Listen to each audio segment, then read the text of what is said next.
to in this matchup here. We just spoke to Myth after that last match, and he's got a great head on his...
Very bright. Oh god.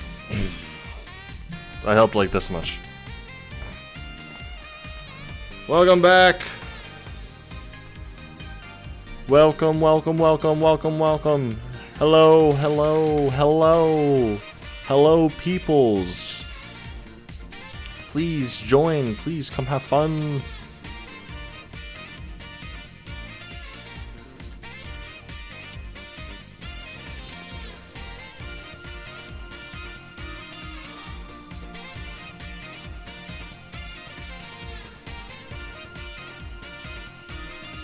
Interesting.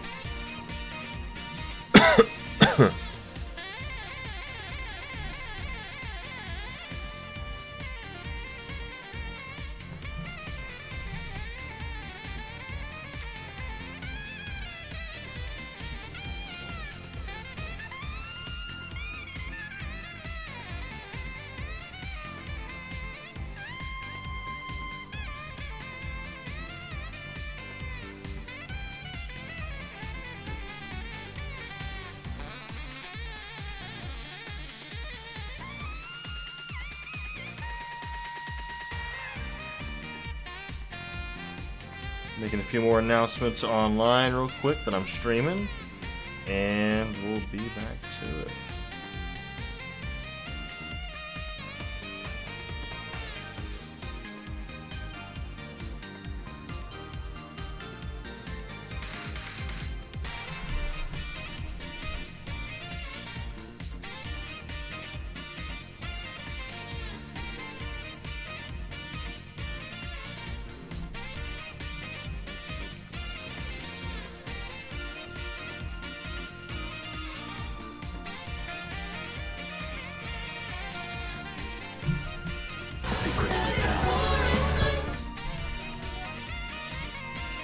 Very loud.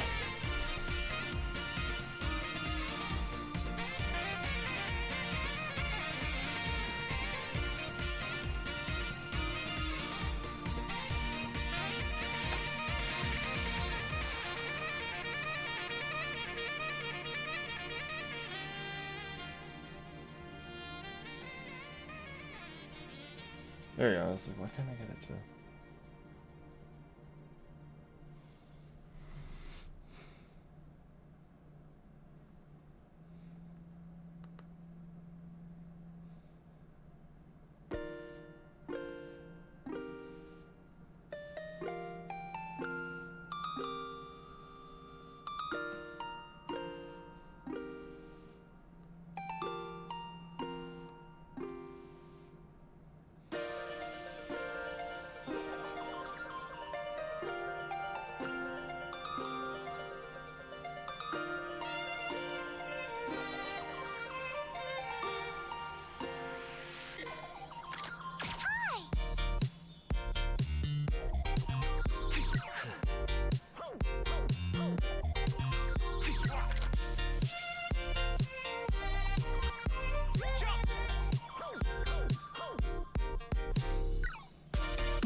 Bow, bow, bow. Doop, doop, doop.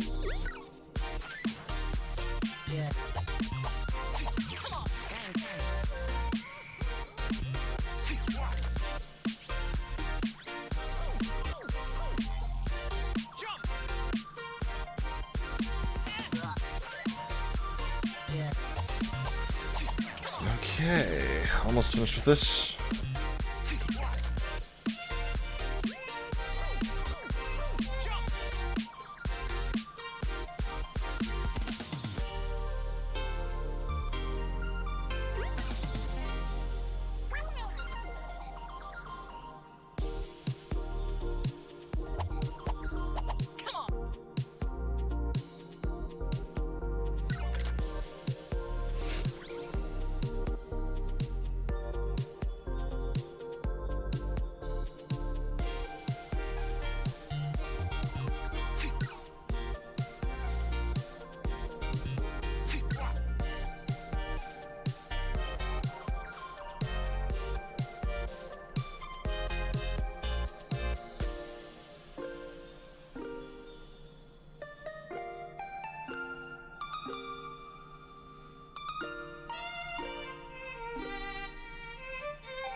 A friend is mad that I keep starting my stream like at the worst times, but it's like I gotta do it at 2 o'clock. I get off at 1 p.m.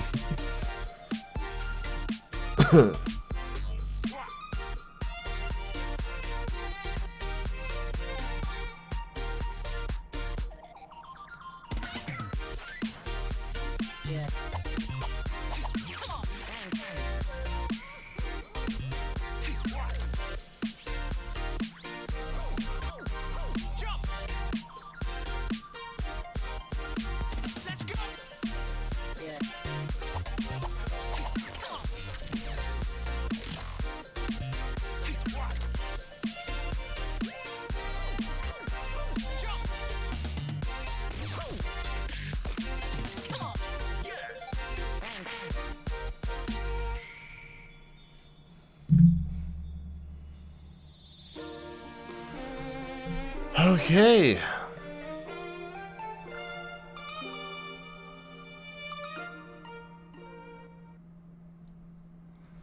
Ba, ba, ba, ba.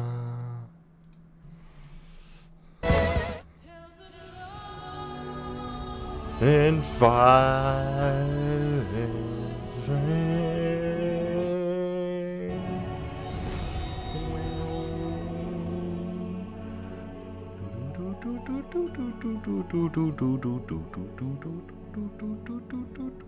I kind of, you know, I will say I'm super excited for us to hit the moon when we get there. I'm honestly not excited to potentially branch out into space. I know space has been brought up a few times, but this has not been a Final Fantasy game of like futuristic stuff other than like the Garlean Empire and Omega. So like it does exist in the armor, but I kind of prefer the magical like touch of the game. I don't really want to go Final Fantasy 7 or 15 or 13 on this. I'd rather stick to the magical side. I know a lot of Final Fantasy games go like very space-y-esque type thing. I don't know. Something like that. I'm very aware of that. I still prefer the magical aspect. I still want this feel of like Limsa and Gridania and Volda and Charlian and Thavnir. I hope that we branch out into the other shards first. If we're gonna hit space one day, that's fine, but I'd rather explore what we have left in the magical aspect. So I know that the dragon's homeworld is in space, but as long as like it's not like the moon thing is like the most space activity we get in terms of spaceships, that'll be fine. Maybe I'm asking for too much, but it's just I like it. I like my non-space elements. Alright, back to Ilzabard. We're continuing after the first tower. Just completed that area.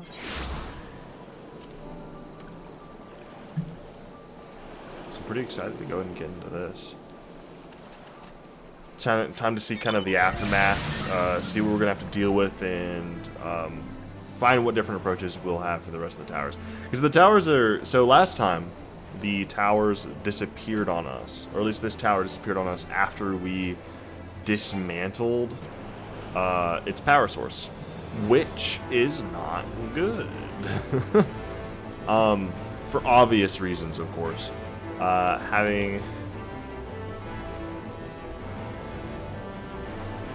Having that kind of issue every single time is either going to require a teleportation spell of some sort or a levitation spell like Raha did to save everybody, but the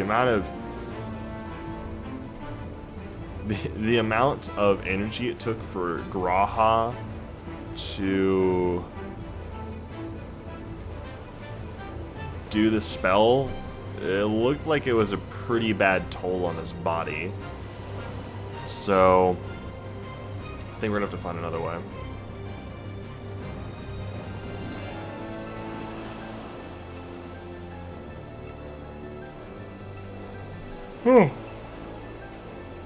Excuse me. 4 a.m. to 1 p.m. shift is fairly tiring, to say the least.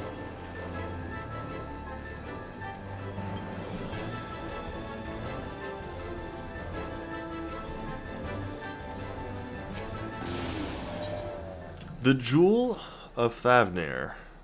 Thancred is rested and ready to set out. Let's begin. Had enough rest, have you? You never were one for being idle. Right. Varshan bade us come to Megaduta at our earliest convenience. The others will join us there once they have finished tending to the prisoners. Ah, wait. On second thought, you and Astinian go on ahead. I need to make a quick detour by the Great Work. We left Graha in Alchemist's care, you see. Best to fetch him before he's crammed into a specimen jar. Just you and me, then. Just you and me, then. The guardsmen at the gate should wave us through. I lost Astinian's voice. I forgot to do it.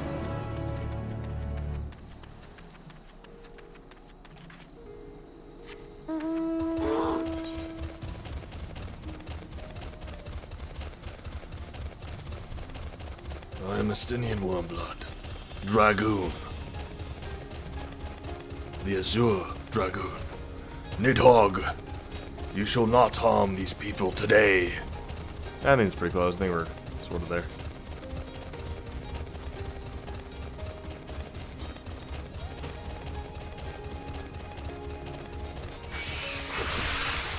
Ah! Just leave me alone.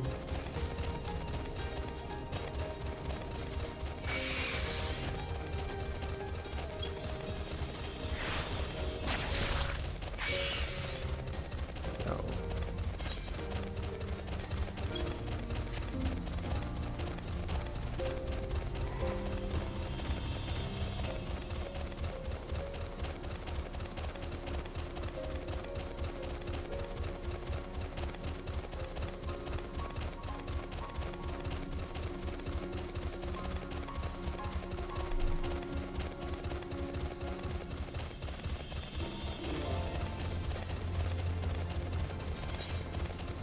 Oh boy.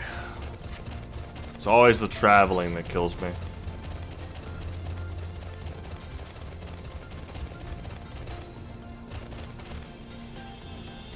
It's a beholder!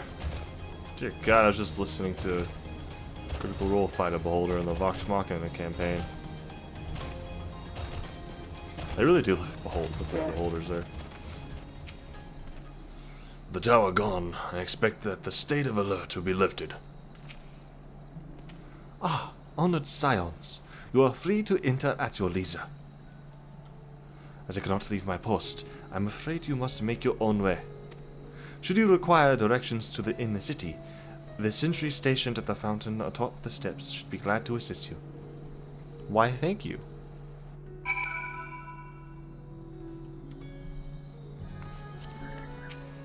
Should take some vocal coaching to get my ability to control like these accents a little better. That'd be nice.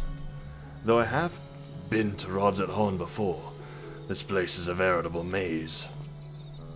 Rather than risk getting lost, we had best ask for directions from the sentry at the fountain. Lead the way, and don't expect me to act as your tour guide like certain others.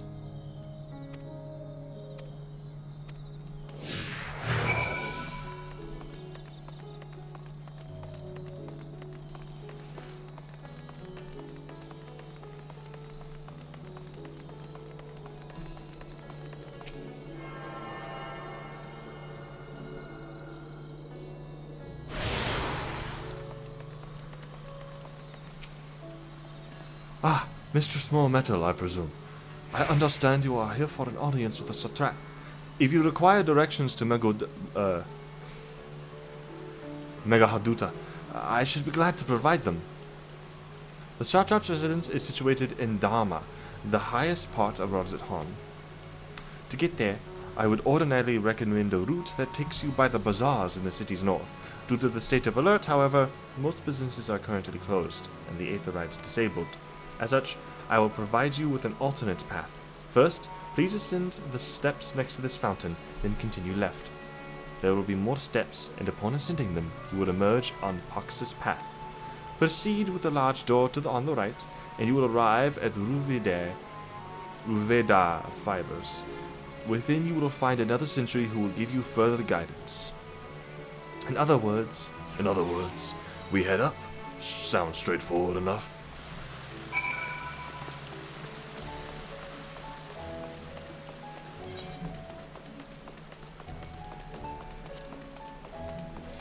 Huh.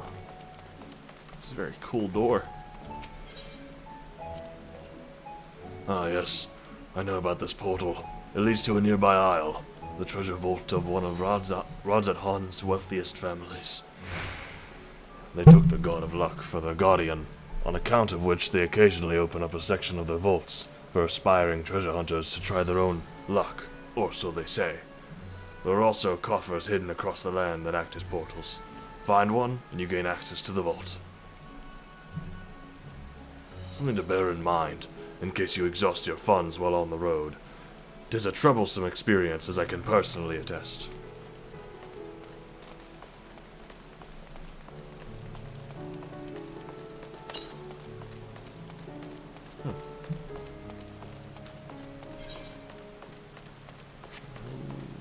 makes sense, there's no currents in the city.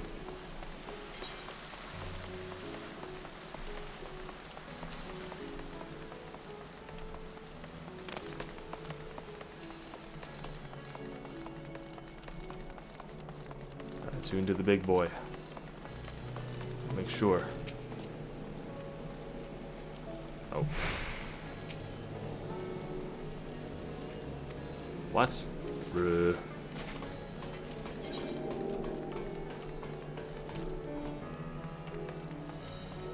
We'll grab all the small ones then. Why not? Oh man, this is not a bad hub either. This is another like, this is a full hub, isn't it? Yeah, I'm pretty sure I can glamour, like, fully. I wonder if there's another outfit I should put on for the stream. Don't think I have anything else. So it's not bad.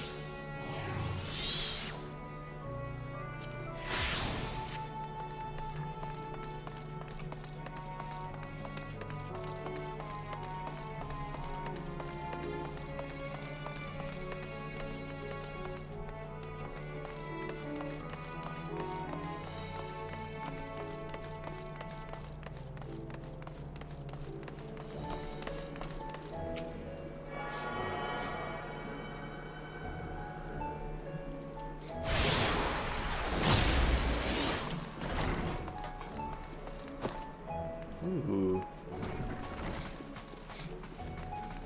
Dancers.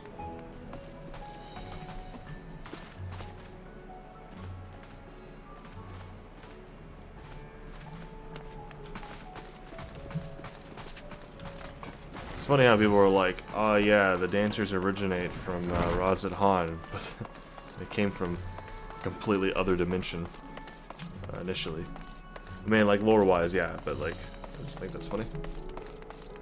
It's also really weird because, like, I got the name Vieira and Rothgar, and I thought that was like a Norvrant name, but that came from if anyone doesn't know, that comes from the source, because they're called the V's, the Vise, and then I don't know what the Hrothgar are called. I can't remember. I know that they did that like introductory of like what each race is kind of called and their respective and the first respectively. Although, oh god, I guess they would have to. Maybe they'd have to go about renaming them in every single one of the other shards if we ever go to them. I imagine we have to. I imagine we have to go to the other shards at some point for some reason. I'm still kind of surprised all the Ascian, like, uncentered Ascians are dead. It's still throwing me off. I thought they would be a much stronger, not stronger, but a much more prevalent villain over the years than they ended up being. Must be a campaign quest in there at some point. See, I grabbed this one, this one, this one. There's 4 more. Take the stairs up, grab that one, circle back around, grab that one, grab that one, go back through. I think that can work. I'm partially giving time for people to show up right now.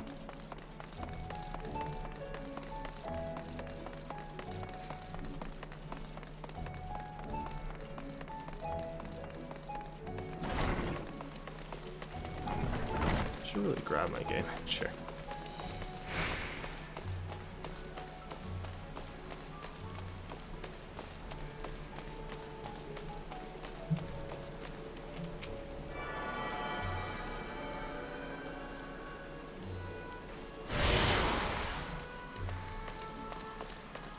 Veda fibers.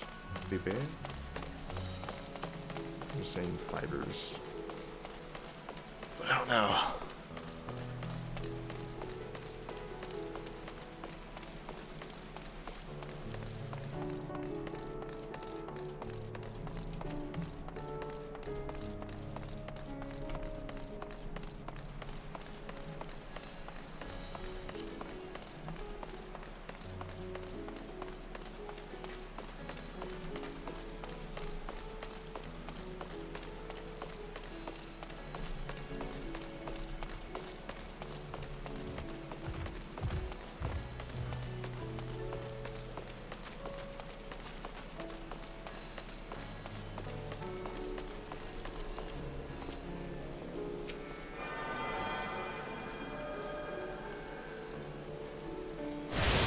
Ooh, those lights are pretty.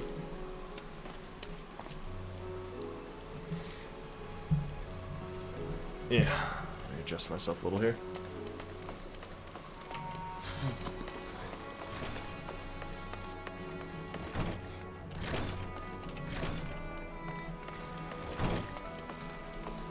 Maybe I should grab mine.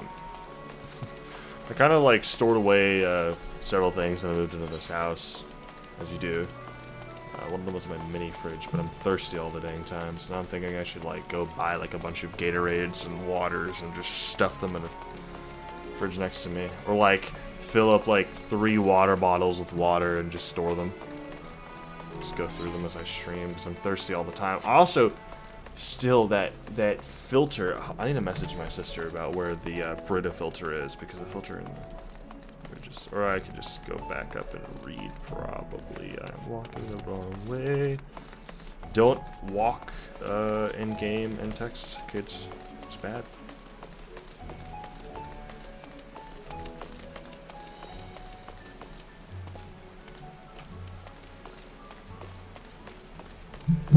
How did I make that? No, it doesn't have or well, it might. But no, it doesn't.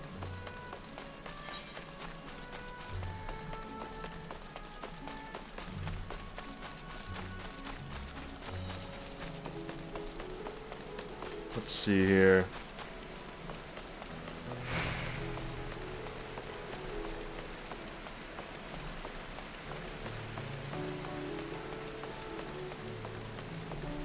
She thinks there's a Brita filter under the sink. I looked, I didn't see one, but I didn't really dig around.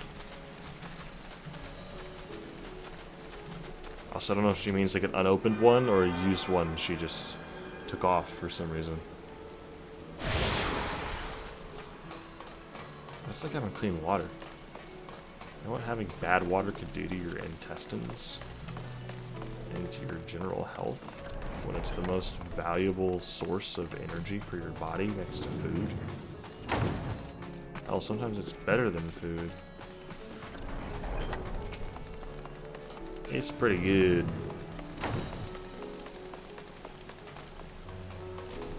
Alright, I think, other than this one down here, the airship landing, I've hit every single one of the small ones, which means I can go ahead and grab the big one once it allows me to.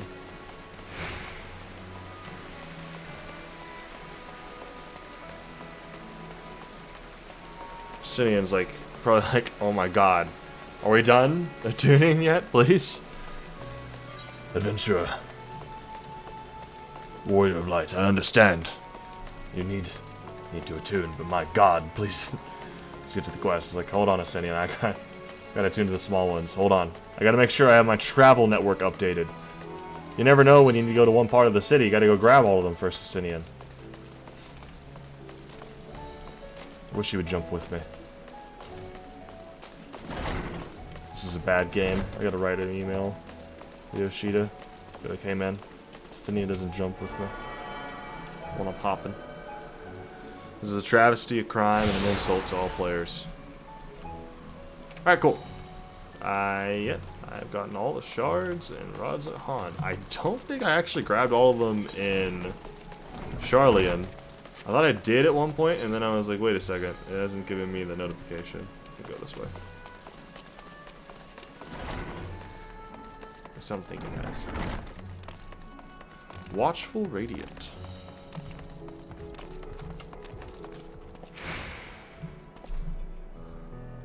Heading to Magaduta, are you? In that case, please follow this hallway to my right and go through the door at the top of the stairs. You'll emerge at the entrance to the airship landing, where another sentry should be on hand to assist you. Incidentally, if you ascend the steps to either side of me, you'll find the workshops of Ruvida I'm assuming it's pronounced Fibers. Though you're free to observe the artisans, take care not to lose your way. Thank you very much. Appreciate it. Oh my god. I took the wrong way. What's that?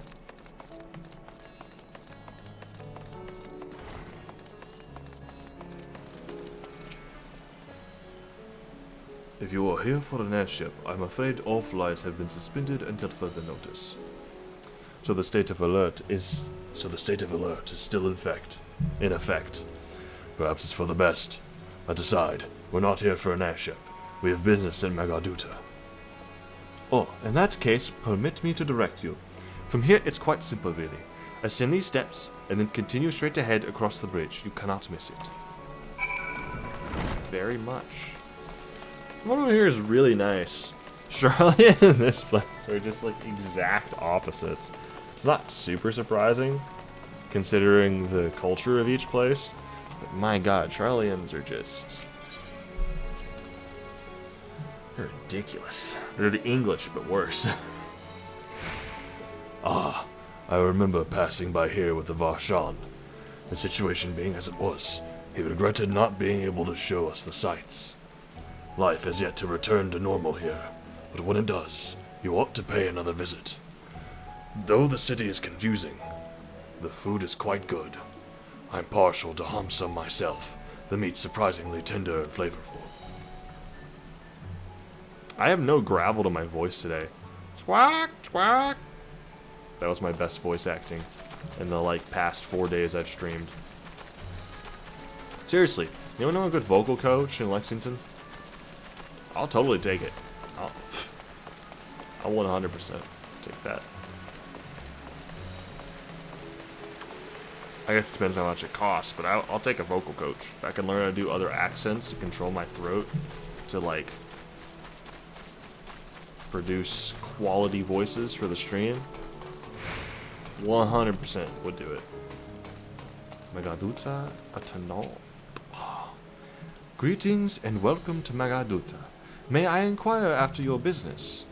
We are members of the Scions of the Seventh Dawn. Come at the invitation of His Excellency. Ah, of course. We've been expecting you. I will show you into the audience chamber, if you would please follow me.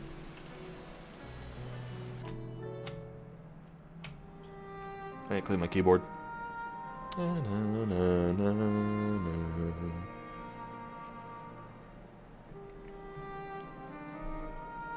This is gonna be audio, isn't it?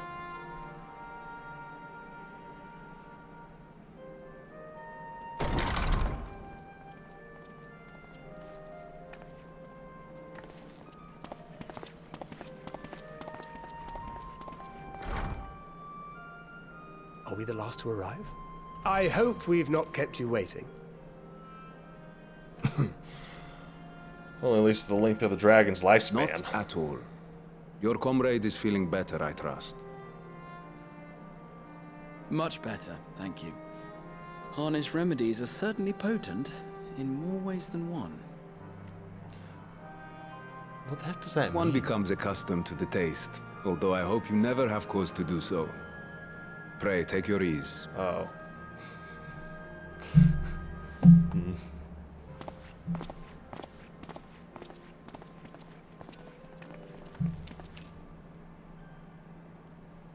Full glad I am to see you all unharmed.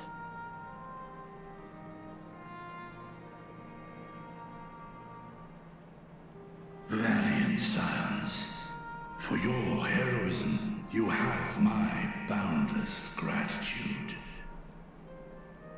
You cast down that dire tower and set free its hapless captives. You cleanse their souls of its corrupting influence. Let's say the effects are over. No words of thanks will suffice. In place of platitudes, I offer a bounty of warding scales. Pray accept your due reward, along with the goodwill of Radzatan.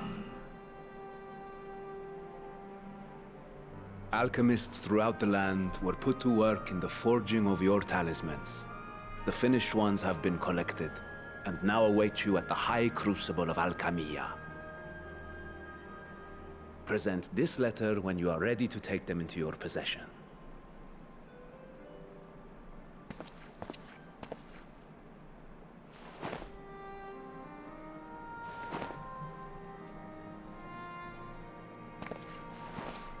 We are humbled by your generosity. Know that the inventive wisdom of Radzat Han will be vital in restoring serenity to our star. Every single one of those scales came from you, didn't they? You must still be in such pain. Oh. Oh my god. It's like when Tis of no dog moment, just kind of like... a mere annoyance compared to the dreadful Or cat suffering choosing a spawn. inflicted upon this land and its people.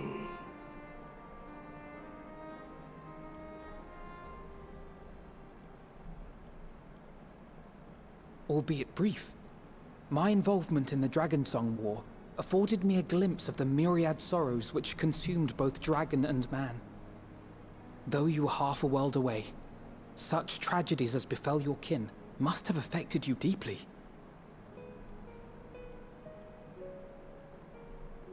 And yet, you chose to live among men.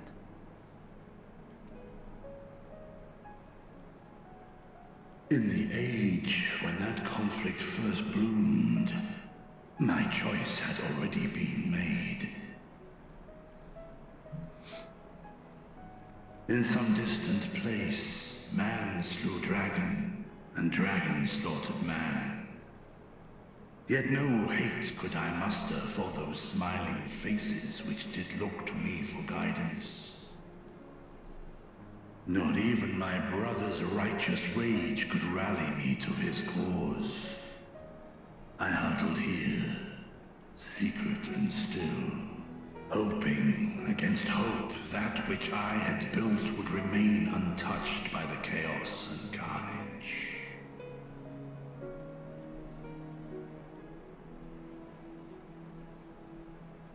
'Twould seem we share the same desire for peace, great Vritra. To that end, I wonder if we might trouble you with another question. The Telophoroi are intent on recreating the final days, an apocalyptic event which we know to predate the sundering of the star. As the longest lived among us, know you aught of this terrible cataclysm?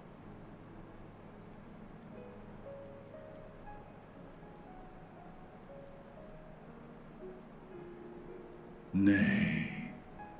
When war and strife drove my sire from his home, he crossed the great expanse with only our unhatched eggs as company. He alighted upon a shattered source, its 13 reflections long since scattered beyond the rift. Of events preceding his arrival, he knoweth naught, save that which Hydralin hath deigned to disclose. I see. So again, 'tis the inscrutable Hydaelyn to whom you must look for answers.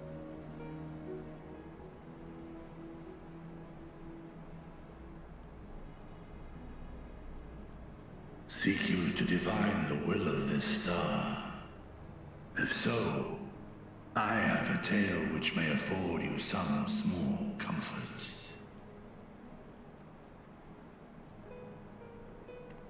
Tis a story from my youth, many, many years ago.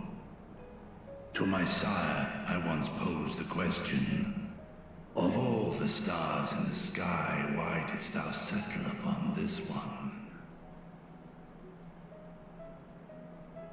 To which Midgardsormr did reply, 'twas the last bastion of hope. He believed, so long as Hydaelyn endured, so too might dragonkind. Solemn and portentous were his words. What deeper meaning they held, I could not, dared not pursue. 'Tis a stone I've left unturned ever since. Yet take you solace in the knowledge that whatsoever Hydralyn does strive towards, 'tis an ideal which hath earned my sire's conviction.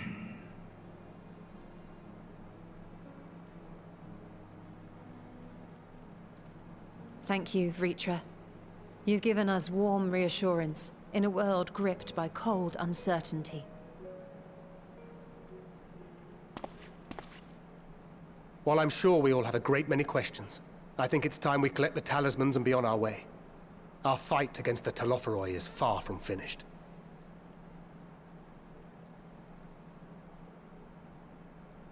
We must take our leave, but please do inform us if we can provide any further assistance.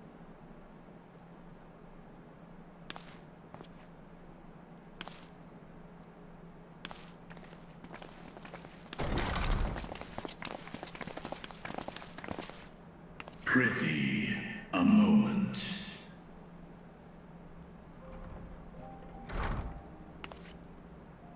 There is one whom my sire hath judged worthy of honor and respect.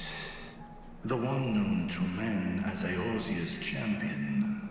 This hero of renown and rumor. 'Tis thee.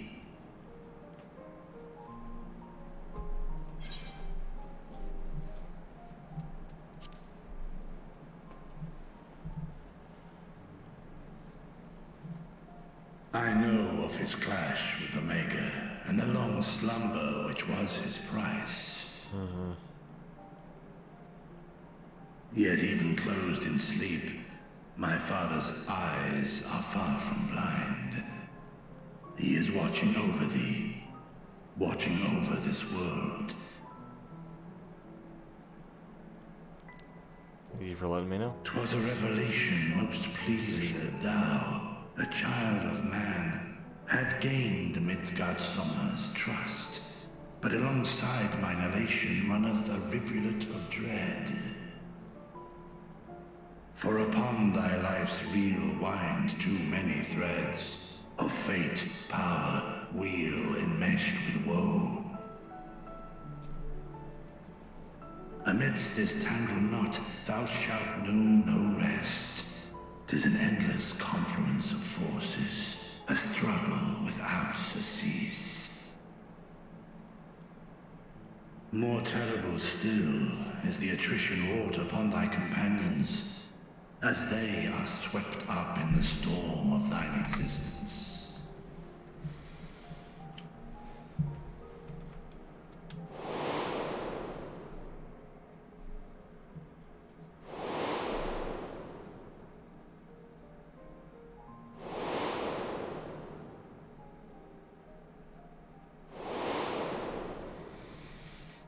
No, don't do that to me.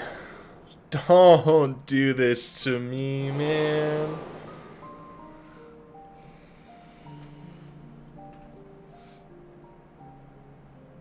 Take heart and protect them well.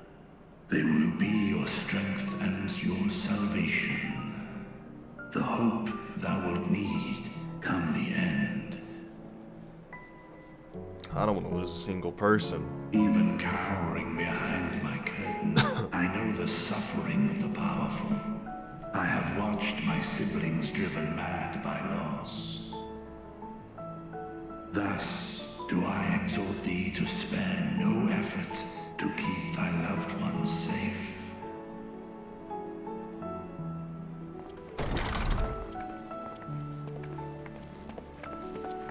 They're killing one of the twins. Apologies. We hadn't meant to interrupt. It's just that we do have a history of suddenly collapsing, and when you didn't follow us out... 'Tis I who must apologize. I have detained your champion overlong with idle chatter. Go. At war's end, I pray I welcome thee back into my hall, where together with thy joyful comrades, you may toast your triumph.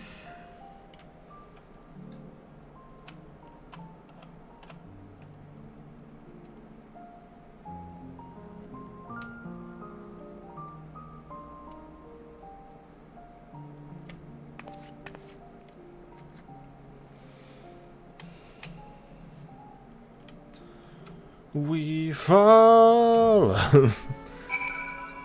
We fall unto the end.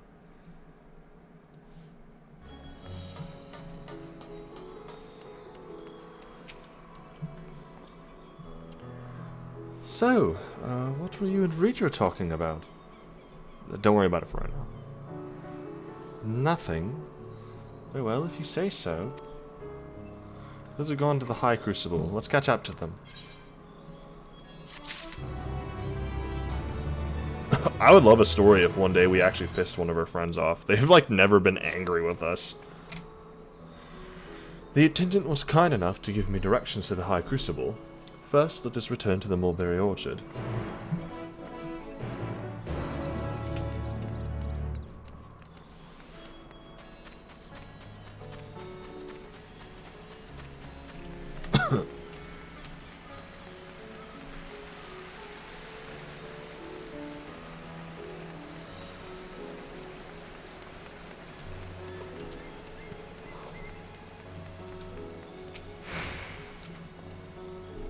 From here, we're supposed to follow the path left and the path left and past the mulberries.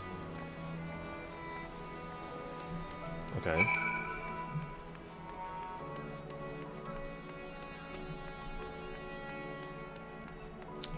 This current quest seems to be the color of joy.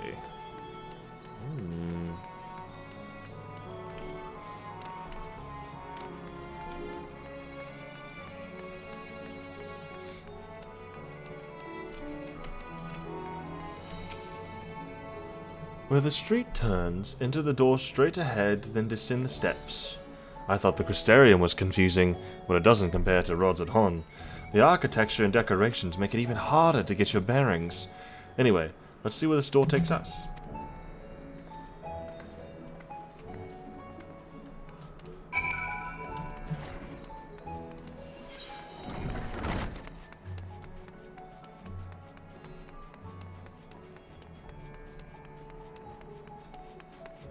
This really isn't that confusing.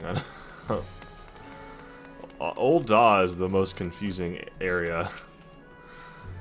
And here's the Aetheryte Plaza. So far so good, and there isn't much further to go. From here, we just need to cross to the other side of the hall, then past the larger of two doorways. The High Crucible lies beyond. I suspect the others have already collected the warding scales. Come, let us join them. Can I activate the Aetheryte yet? That'd be pretty nice if I could go ahead and... Alrighty. Hopefully soon. Corpse Dancer. Ugh. Nice and creepy. Though this land hath been afforded a respite, in turmoil do many others languish still. Our work is far from finished. You took your time. Got turned around, I take it? Nice stealing lines from the trailers there. Although, I still wonder, because the trailer seems to imply that this land is supposed to get, like, attacked by a multitude of things, so I'm curious to see if that's still going to happen, because he does say, like, the land is refreshed by this land was afforded. I don't know. We'll find out, I guess. We're last, of course, but at least we found the place.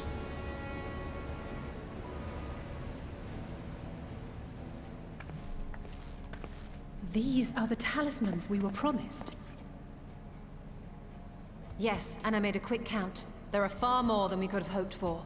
Yes, how many... Those things are, like, that big-ish? Enough that to could outfit an entire fit, company like, of soldiers, in fact. Yeah, that could fit Considering like the a involved process, couple hundred. That they were able to manufacture so many in such a short span of time is nothing short of a miracle. Hopefully all of them function correctly. Once we have distributed them to our allies in Eorzea and the Far East, we'll have a fighting chance to bring down the other spires, just as we did with the Tower of Zot. Yup. Or we could use them to invade Garlemald proper, and strike directly at the Telophoroid's base of operations.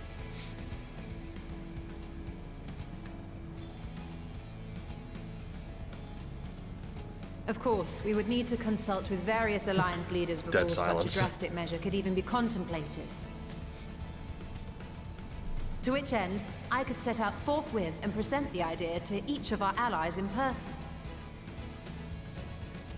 Pray allow me to undertake some few of those journeys. I find myself restless and in need of purposeful duties. I can head eastward. Bosnia and Dalmasca are just a short hop from here. And Doma's shinobi network should come in handy for passing on the word. We shall share the burden then.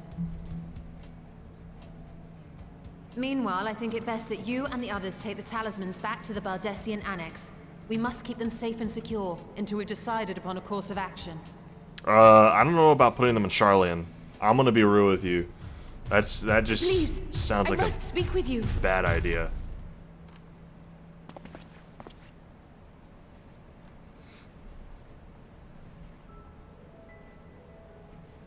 Donna, you're awake. Nidana, you're awake. Thancred, come on, man. Yes. Read When the I room. spoke with the carer at my bedside, she told me that one of the scions, a young woman, had cleansed me of the tower's corruption. It seems I'd been asleep ever since the treatment. But when I awoke and learned you were all still here, I knew I had to go.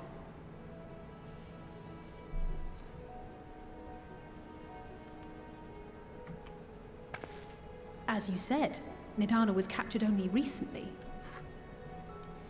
Such a brief exposure is swiftly cured, so I tended to her before we gathered at Megaduta. Megaduta. Keep that name in mind in And case it comes up I am again. truly grateful that you did. I cannot thank you enough. All of you, for everything you've done. Destroying the tower, rescuing our people. You've saved Havnir from an awful fate.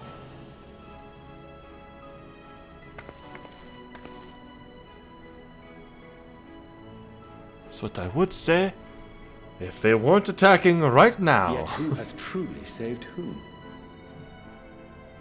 Due in no small part to thine inspirational courage, the alchemists were successful in reproducing warding scales of proven efficacy. Replications of thy work now stand ready to travel across the seas, unto the hands of those who might wield them against this rising evil. The talisman? Is this true? Yeah.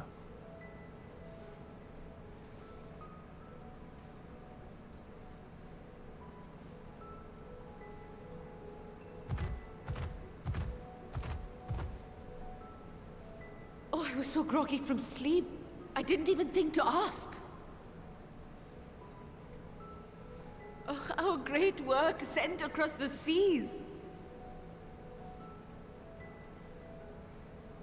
It was worth it. Oh, it was all worth it.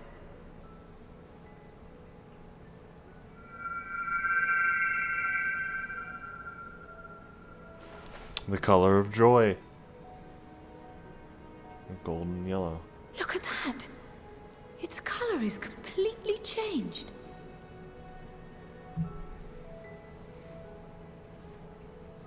What do you have there? Oh, don't show the alchemists. How unusual. I wonder if the effect is a reaction to Akasha. Akasha? I'm afraid I'm not familiar with that term. Akasha? It is one of the unseen energies defined by Harnish alchemical theory. Though a gross oversimplification, some describe it as an essence influenced by feelings. You imply that it is distinct from ether? Is that in actual Eastern teachings? Foreign scholars often conflate the two, but we see them as separate concepts. Ether is an energy which permeates the land. It exists within animals, objects, even the air we breathe, affecting all through which it flows. Akasha, on the other hand, exists in a domain beyond our reach. A gift bestowed from on high, or torn from the heavens in some traditions. Akasha can neither be created nor destroyed. It is beyond our power to purposefully alter or manipulate. The only thing observed to influence it is an abundance of, I want to say, spiritual emotion. As a veteran of the battlefield, surely you've experienced moments of desperation, or you've transcended the usual limits of your capabilities. Right. That is a manifestation of Akasha, the invisible essence harnessed by heart, Oh god. mind, and The power unlimited of skill. friendship will save us at the end of this. I really must hear more about this theory. Our disciplines are based entirely upon the idea that ether is the fundamental form of all energy. I'm glad my haphazard explanation has piqued your interest. But even for us, Akasha is a somewhat abstract field of study. A lack of practical application lends itself poorly to formalized research. Which is why my analysis of your flower can amount to little more than idle speculation. I am sorry. That's alright. Nonsense. You have nothing to be sorry for. Your insight is much appreciated.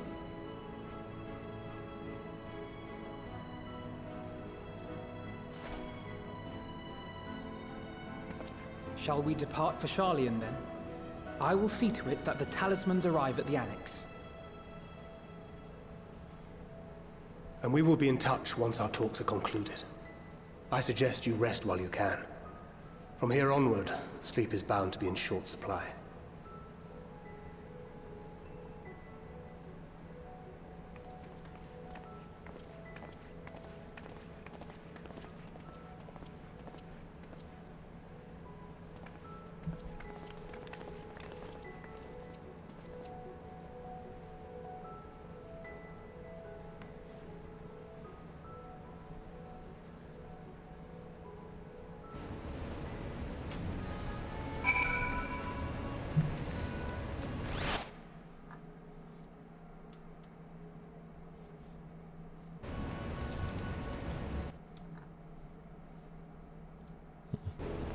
Spoilers.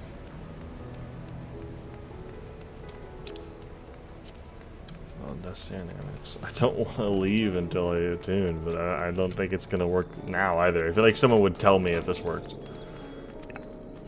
Dang it. I feel like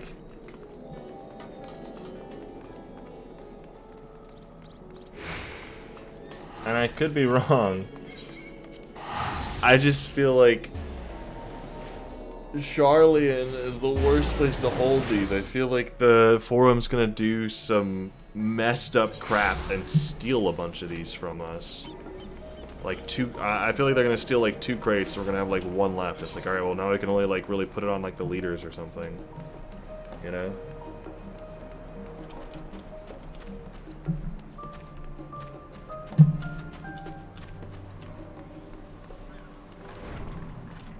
They just can't be trusted. They're a squad of crotchety old men and some women that just... I don't trust them. I thought it was here, but... I don't trust them.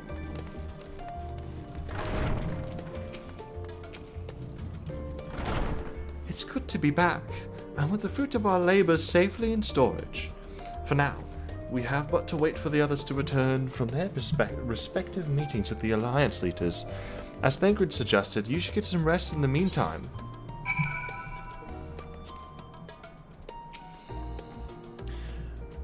Welcome back, Mo Metal. Kryl has appraised me of your recent accomplishments. What an amazing feat to eliminate a tower, and pave the way to deal with the rest. While it isn't much, I've changed your sheets and plumped up your pillow. After all, there's nothing like collapsing in a nice clean bed after completing a major milestone, be it pinning a thesis or defeating deiform entities. So, would you like to take a look at your new and improved lodgings now? Yes. Argon loaf, let's go! It's delicious bread in history, baby. Let's go.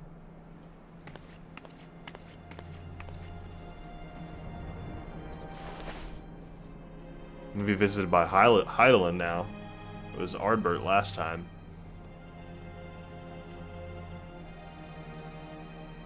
Maybe it's the best way for her to contact us because spiritual emotion. Take heart and protect them well.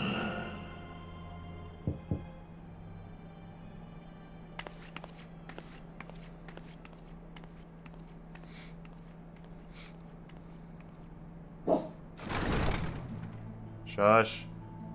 Good, you're here. You haven't eaten yet, have you? Shush, Maya. We've bought quite a spread if you're interested. Only the finest dining from the last stand.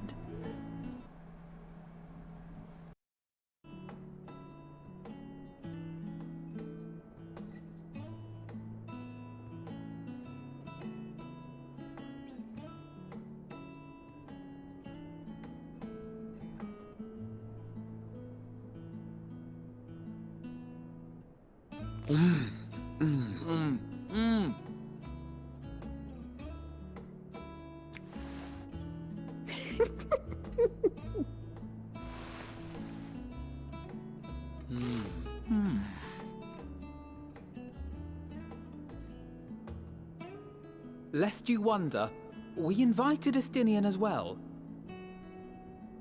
But he refused with a rather grim-faced, "No, thank you." I suspect Sharlayan cuisine is not to his liking. Oh, I don't know about that. Perhaps our lone wolf just needed some time apart. What? To perfect his brooding stare? Next time, I'll drag him out by the ear, sit him down in front of a Sharlayan feast, and see that he eats every last bite. An excellent idea. Of all people, warriors must take proper meals and rest if they are to maintain a healthy constitution. Poor Estinian, beset on all sides.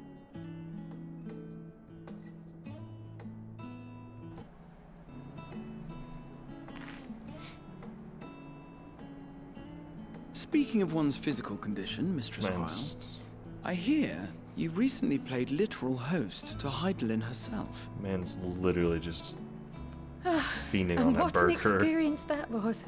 Tiring, yes, but no lasting harm done. It's so weird seeing her without the hood on. If anything, I should have liked to speak with her longer. I've not felt a hint of her presence since. Hydaelyn instructed you to carry that flower, yes?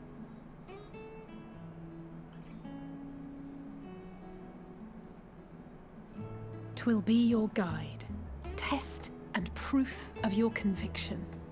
And then something about seeking joy in darkness, was it?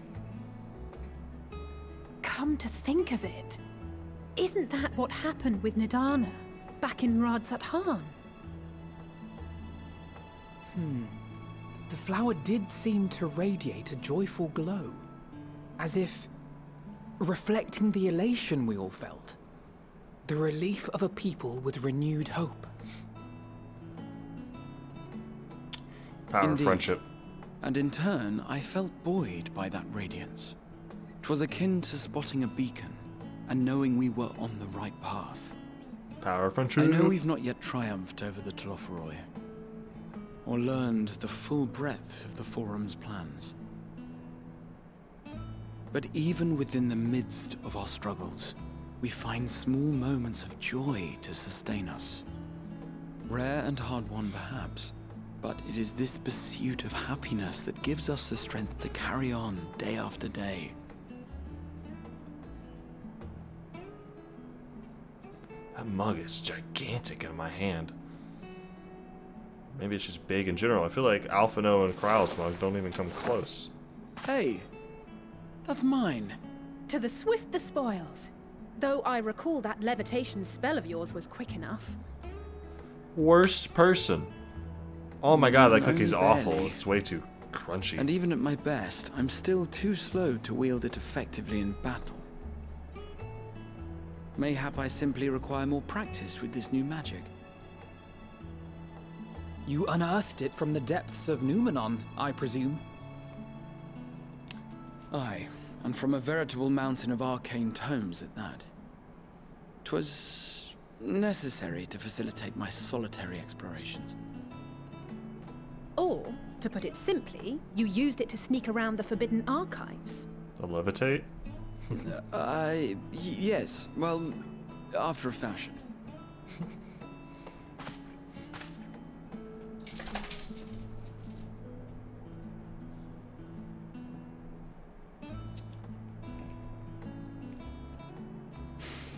They're tall, you see. The shelves, they're too tall for me. And I could hardly move the library's platforms without attracting attention now, could I? Oh! Stop licking my arm. Gross. You're gross.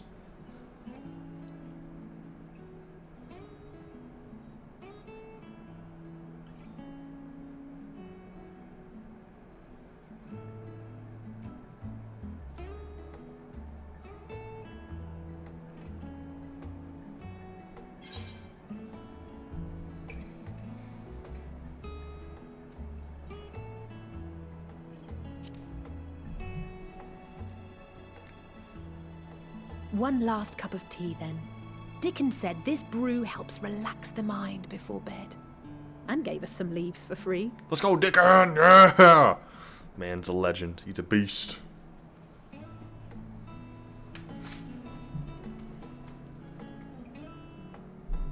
We'll let you outside in a second. Give me 1 minute.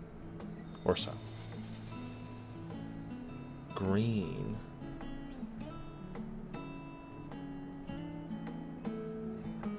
What does that mean? Green. Normally that's associated with like jealousy or oh, he looks sick! He looks sick!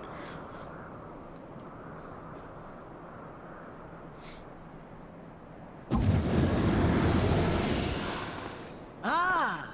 Enjoying the bracing cold, I see. Do you not own a warm coat or a cloak? Something in fur? Or fashioned from the skins of your enemies? Or... well, never mind that. I come to you once more as the bearer of bad news. Our tower in Thavnir has been toppled, and I need not tell you by whom. Given how many we have at our disposal, the loss of a single spire is hardly fatal to our plans. It does, however, slow the rate at which we siphon the ether.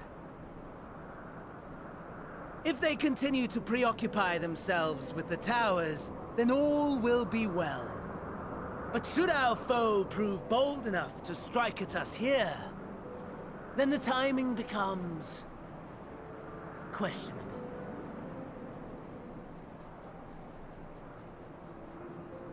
Our foe is bold enough. Of that, I can assure you.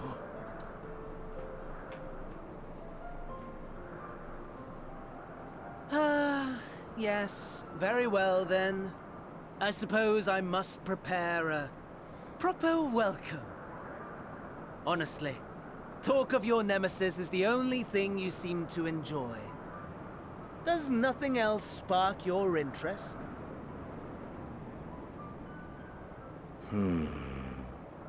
No. All else is... equal. Equally tedious. Equally disappointing. The world is a tepid bog into which we sink, too weak to thrash as the mud clings to our eyes and fills our throats till we blissfully choke. Dang. But then came the light, blinding and pure and hot, so very hot, enough to set my soul aflame. I basked in the afterglow until the void yawned once more, and then I knew the muck would never claim me again. There was naught for me ahead, so I drew the curtain on all that had come before.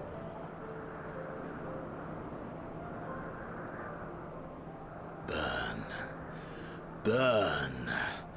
Let the whole star burn. I will have my contest. I will reclaim my moment.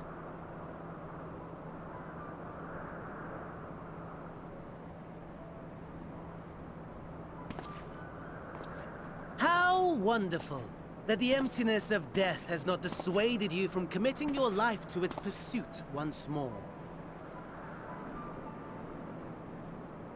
I don't know whether to envy you or pity you.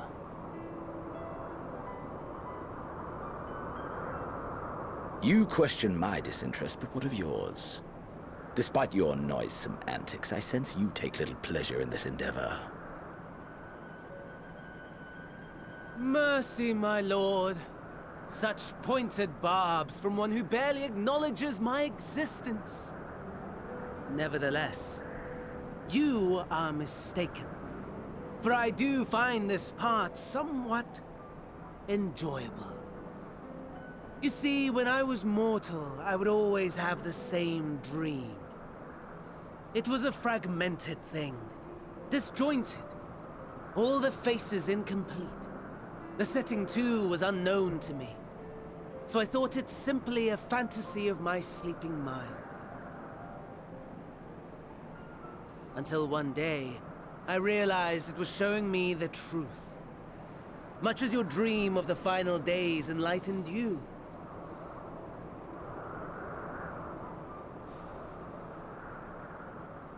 And soon, very soon, the rest of the world will see the truth of my dream, too.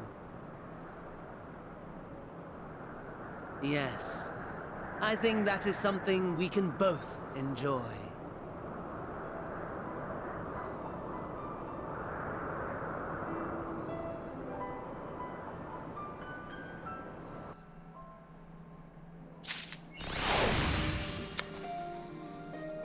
Tower in the backgrounds kind of look like Ganon's castle from Ocarina of Time.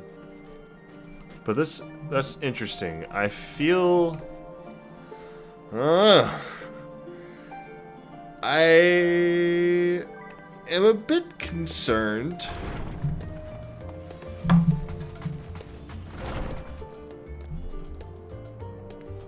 I really can't pinpoint what's going on with them right now. Jesus, sound that bell schools in. Crowell and Gratia were having a pleasant conversation until you barged in. Oh, there you are. Feeling refreshed, I hope? I was about to make my way to the studio as it happens. I wanted to try and speak with Scarlark Monteshane and thank him for coming to our rescue in the rostra. As it turns out, he'd come here to see us following the hearing, only to find that we'd already departed for Thavnir. Knowing him, he's probably hoping to chew the mud with his former students. Since we're still waiting for Y'shtola and the others, I thought now the perfect time to pay him a visit. Care to join me? Then it's settled! The twins will be coming too, assuming Alphino can tear himself away from his new toys. I'll let you rally the troops while I go on ahead to the phenomenon. Considering my recent impropriety, perhaps I should avoid showing my face around the studium for a time. That might be for the best. If the others should return, tell them we will not be so long.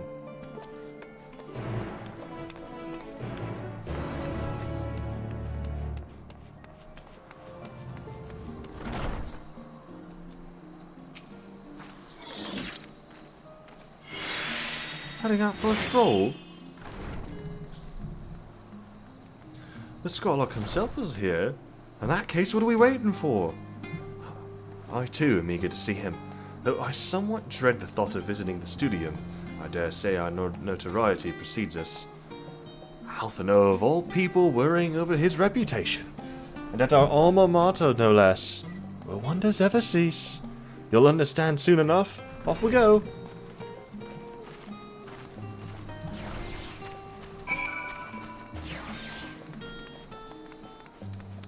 did that man do at school? I know they mentioned the speech, but it just seems like every day we learn something more nightmarish about what happened to this poor guy.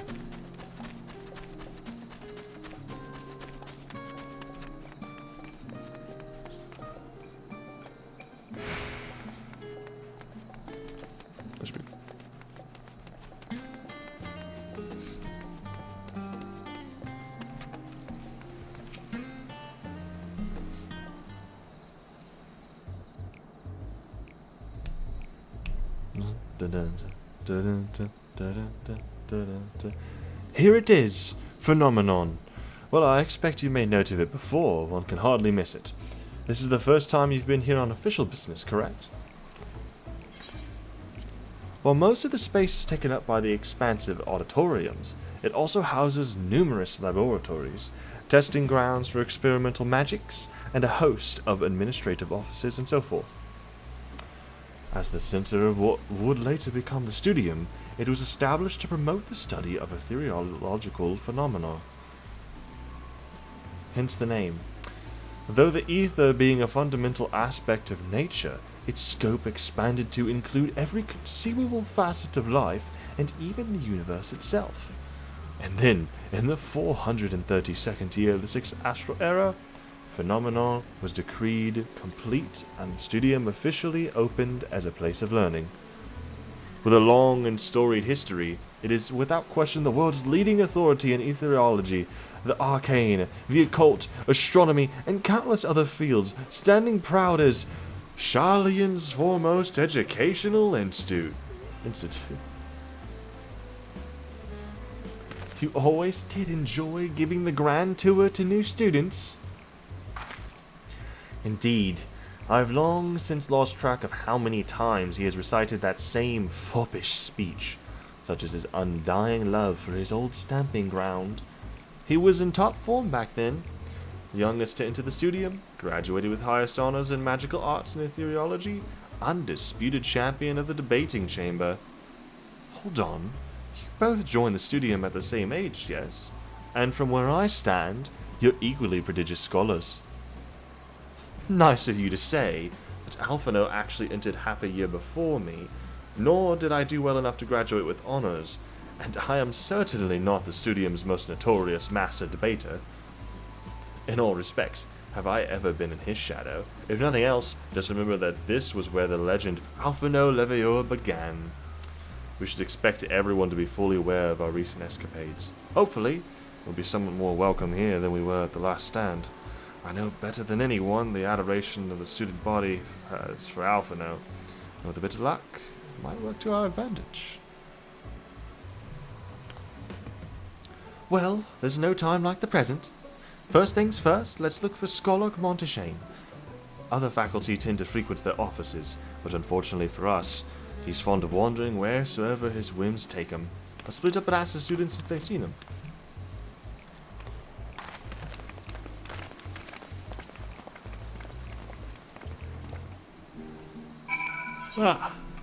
Sorry about that. Nice outfit, but I kind of do want to swap around a little bit. I need to change some of these. I'm not the biggest fan of some of them anymore. Maybe I don't go. I'll just go with my original one for now. Whoa, sir! In the middle of school, you are brave. You are brave, Vanderblaze. Going with the full-on Santa Daddy outfit. Excitable student. That was Alphino Levior, wasn't it? The Alphino Levior! And he's with his sister and Master Baldessian's granddaughter. This can only mean one thing. An event of epoch-shattering proportions is fast approaching. Spread the word! Oh, sorry, you said you're looking for the Scarlock, yes? Knowing him, he could be anywhere. But Miss Alia Poe should have a better idea. What is Alia Poe? This away? Aha! Key Alia Poe. You got it.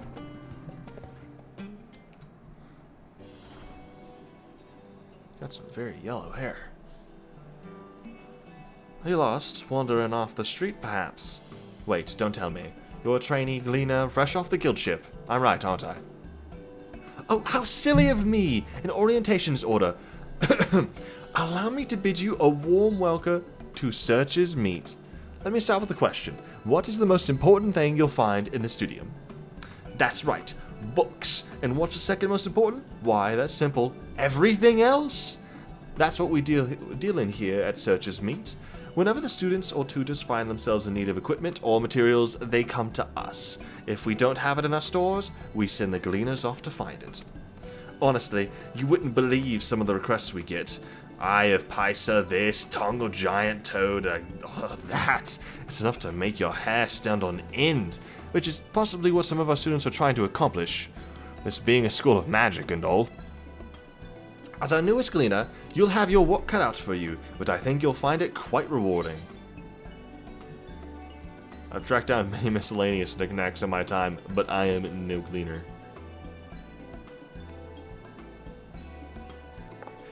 So, what you're telling me is, you're not a gleaner? Yes, that's exactly what you said, isn't it? And you're looking for a scholar? I'm afraid we don't have any of those in stock, but again... Oh, you mean him. He was here, but now he's not. I did speak with him shortly before you arrived, though. He said he was on his way to Marcus Meet. Go back in the way you came, and you'll see it on the opposite side of the entrance. It's a laboratory of sorts, home to many rare and expensive curios. Not to mention alarmingly frequent accidents. If you lose your way, just following the blood-curdling screams. Ha! In the time left it's taken me to tell you all of this, the scholar has probably already left. Best of luck finding him. I have a feeling you'll need it. Good lord. You have way too much energy.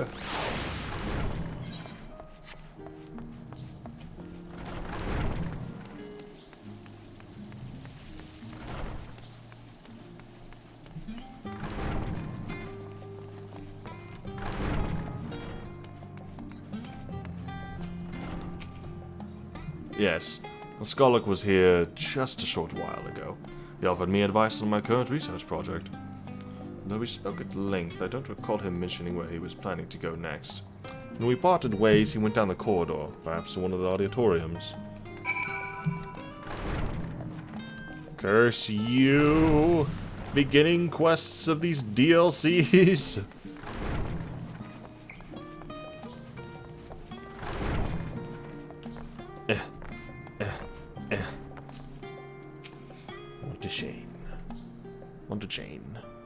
Montachan.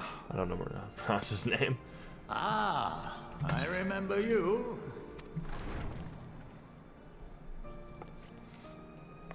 I pray we have not caught you at an inopportune moment.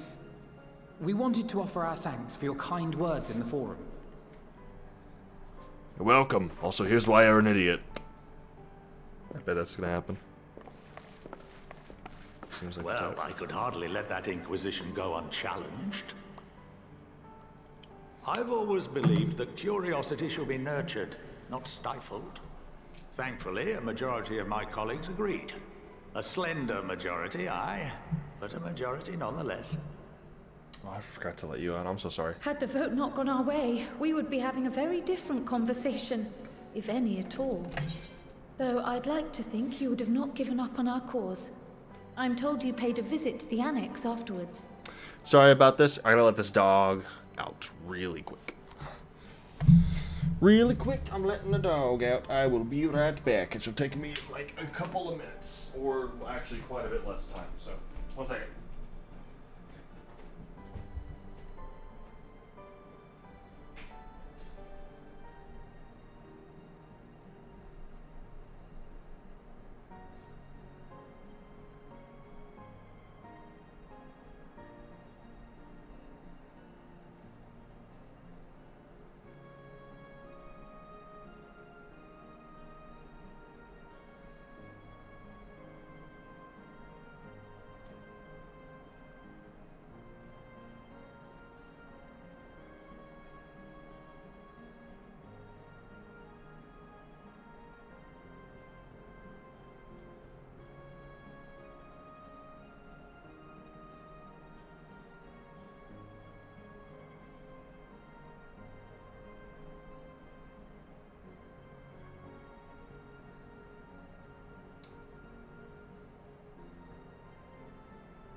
Why would I display the be right back if I'm gonna be only a few seconds or minutes?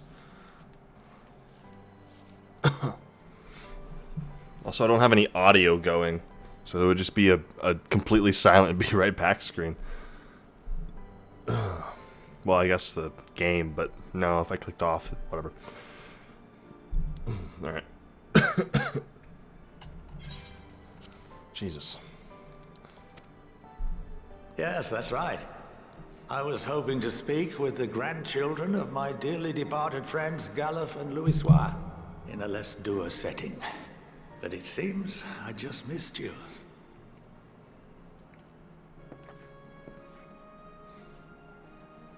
I still can't believe how much you've grown. If only your grandsires could have seen the way you presented yourselves to the Forum. Why, it fair brought a tear to my own eye.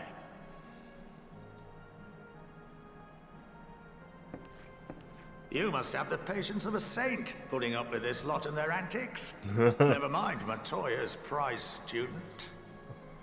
I am literally here to beat Luckily, things up, good I know sir. a thing or two about managing unruly younglings. If you ever need advice, don't hesitate to ask.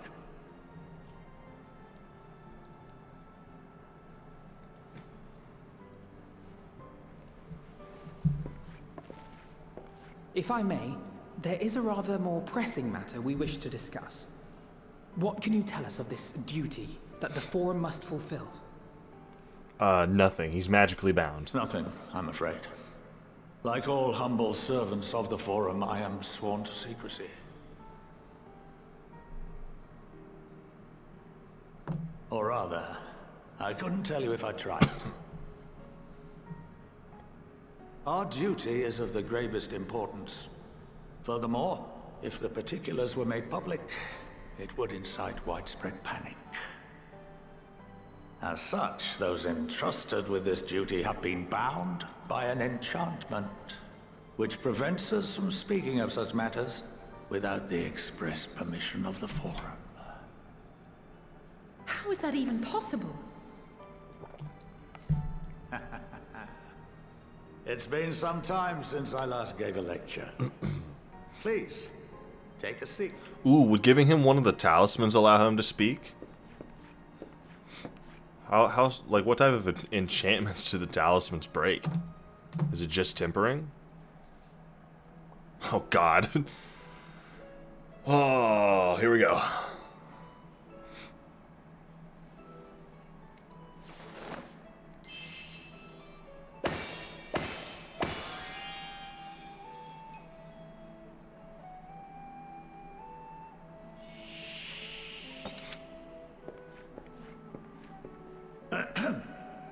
We shall begin by reviewing the fundamentals of etherology. The ether, gotten interesting. which imbues us with life, can be categorized into three forms. Toi.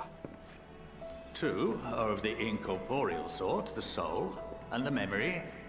Can anyone tell me the third?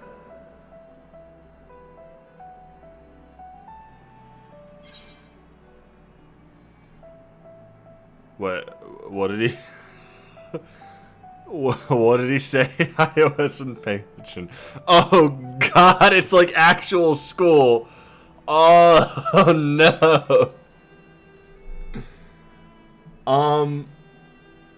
I feel like he said corporeal. Corporeal ether. We own it. We ride with it.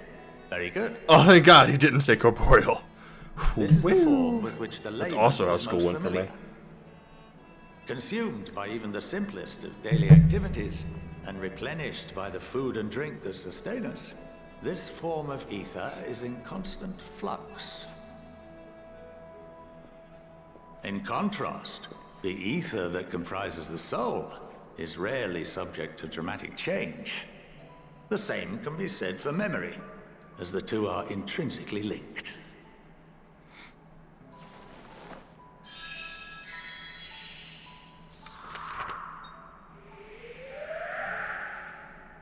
Picture the soul as paper, and memories as words written upon it. Now, What would happen if that paper was doused with ink? The same type of ether as comprises the memories.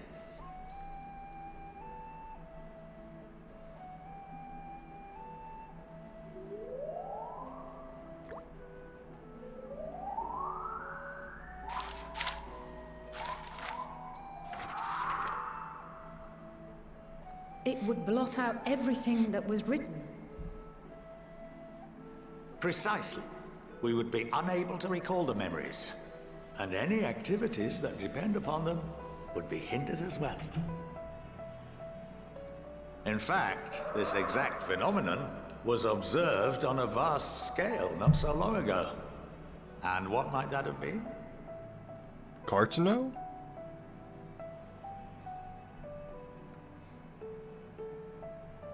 The seventh Umbral Calamity. The people of Eorzea vividly recall Bahamut breaking free of the Lesser Moon and raining hellfire down upon the realm. But no one could seem to remember the events that followed immediately afterwards. Indeed. To this day, we have yet to determine whether it was an unintended consequence or a deliberate act. The enchantment which binds me and the rest of the Forum is based on a similar principle. And yes, it is a contravention of the Sharlayan prohibition against the practice of memory manipulation. Only when a new member is inducted and told of our great duty are they subjected to the process. A necessary evil. You have my word that it would never be used to manipulate the populace? I should hope not. But can this enchantment be dispelled and your memories restored? If 9/10 of our members give their approval, then the process may be reversed. Then, and only then, would we be able to speak freely to others of our sacred duty. Barring that, we must wait until we return to the ethereal sea. What? Oh, when you die. Okay.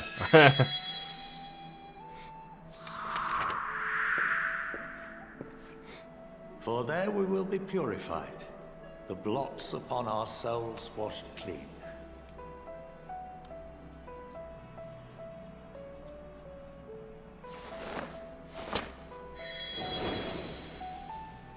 Wait, so could a Porksea or the talisman do this? Drift apart and dissolve.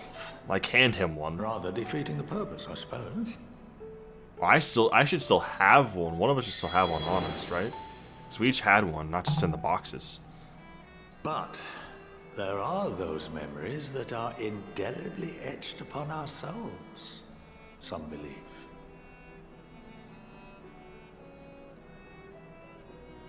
What happens after that?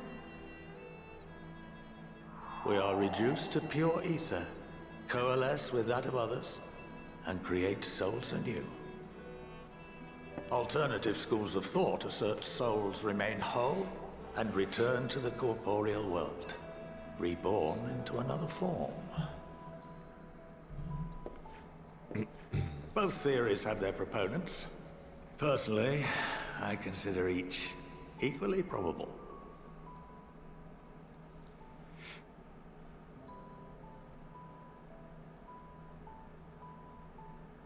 What? What am I realizing? Well, I think that's enough education for today. Now that I've given you some food for thought. Or rather, an entire banquet. I always find it weird when my character realizes something, like, lore-wise, and I'm not following along, even though they're supposed to be me. It gives them an element of being their own person, which they do constantly throughout the game. I've always enjoyed that. Like, I feel like I'm watching both my story and somebody else's, I'm but unable to assist that's you weird. with certain matters. The resources at my disposal may still be of use to you. I'll arrange for you all to be given the run of Phenomenon. Of course, as associate to our alumni and the students of Baldessian, this privilege is extended to you as well, my friend. Oh, and I suggest you speak with Ki Aliapo. She's well known among the artisans of Sharlayan, and her network of contacts may prove useful in your search for knowledge. I wish you all the best in your pursuits, wheresoever they may take you. I'd rather not talk to her again.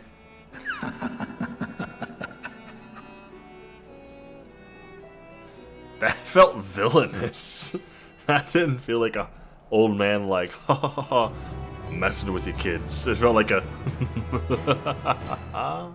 type of laugh. If you're a game,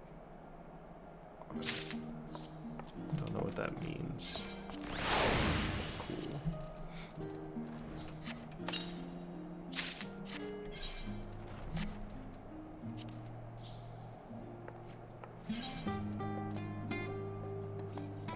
It's better by +1. Whoa, whoa, whoa, whoa.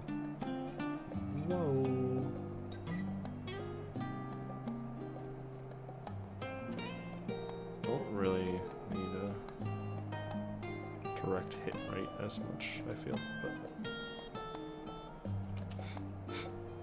it's also pretty decent.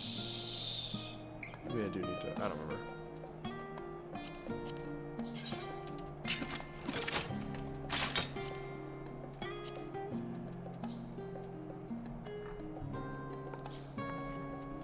Kinda ugly. I'll wait. I'll sell them somewhere. Kryl is still digesting a rather hefty portion of food for thought. A capital idea. Level 82. Well, that's given me much to mull over. I feel as though we're one step closer to understanding the Forum's true motives, and the mysteries of life itself, for good measure. It's funny. I came here with the intent of expressing my gratitude, only to leave more indebted than before. I have a feeling his friendship and support will be a great boon to us in days to come. And on that note, let's head back to the Annex. Perhaps on the way, you could better acquaint yourself with Ki Aliapo, as the scholar suggested, while I share our findings with Raha.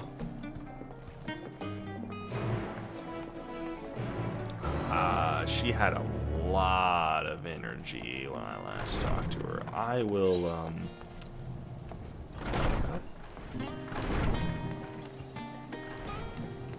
That's simple. For now, we traverse.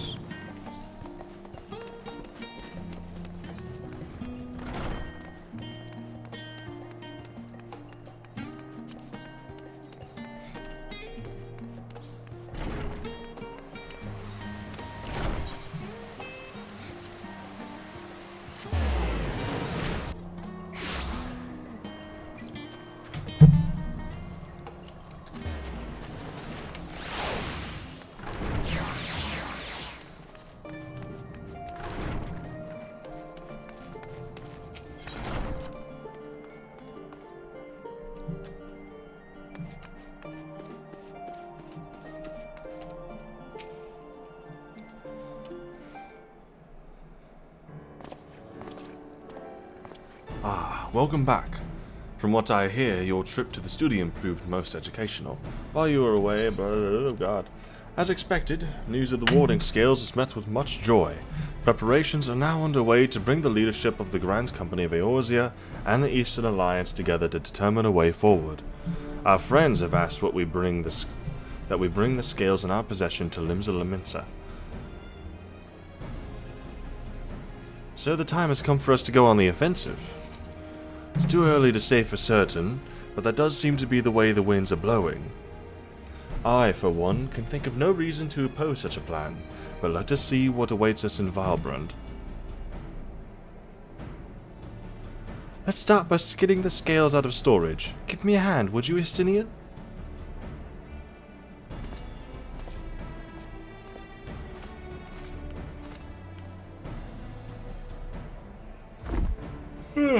Oh, God.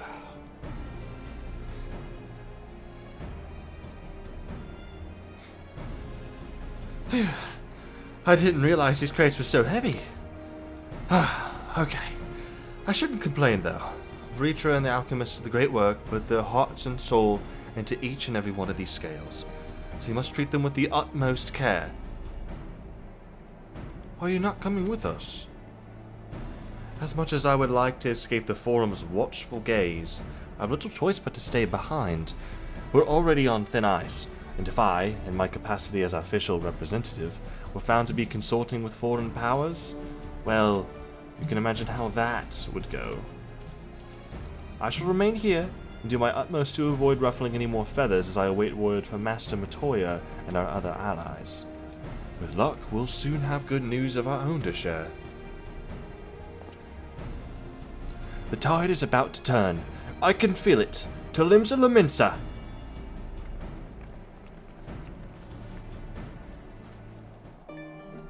Do do do do do do do.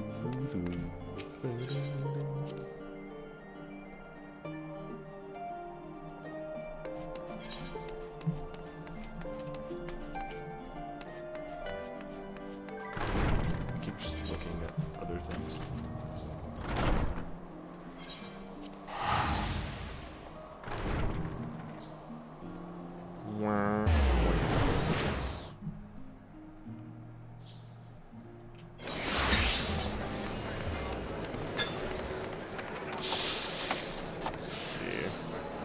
They're having fun over there. What's up, Aiden? What's going on, bro?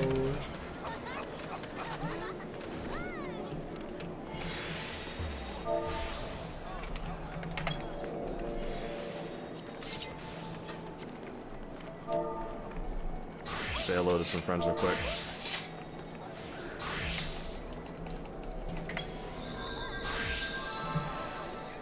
Well, well, well. Welcome back. Hi, Hulu.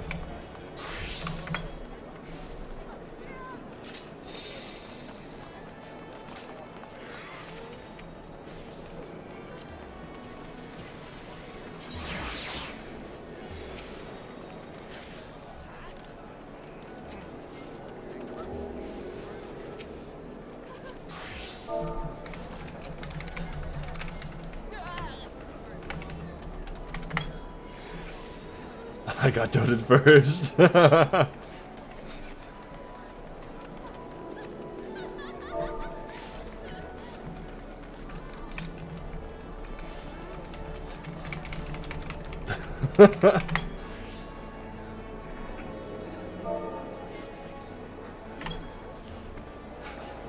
Well, just saying.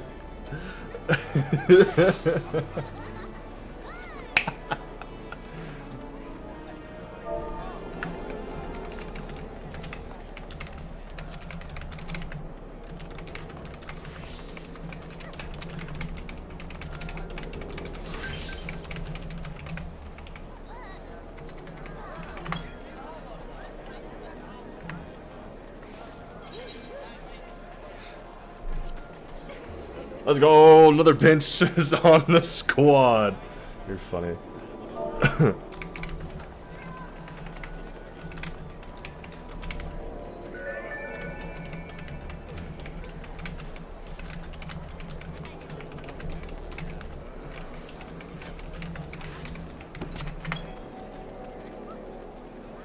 You buy people things randomly and a kindness worth millions a kill.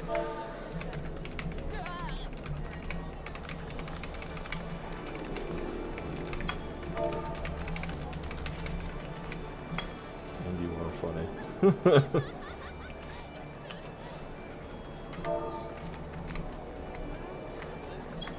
That's all I got going for me.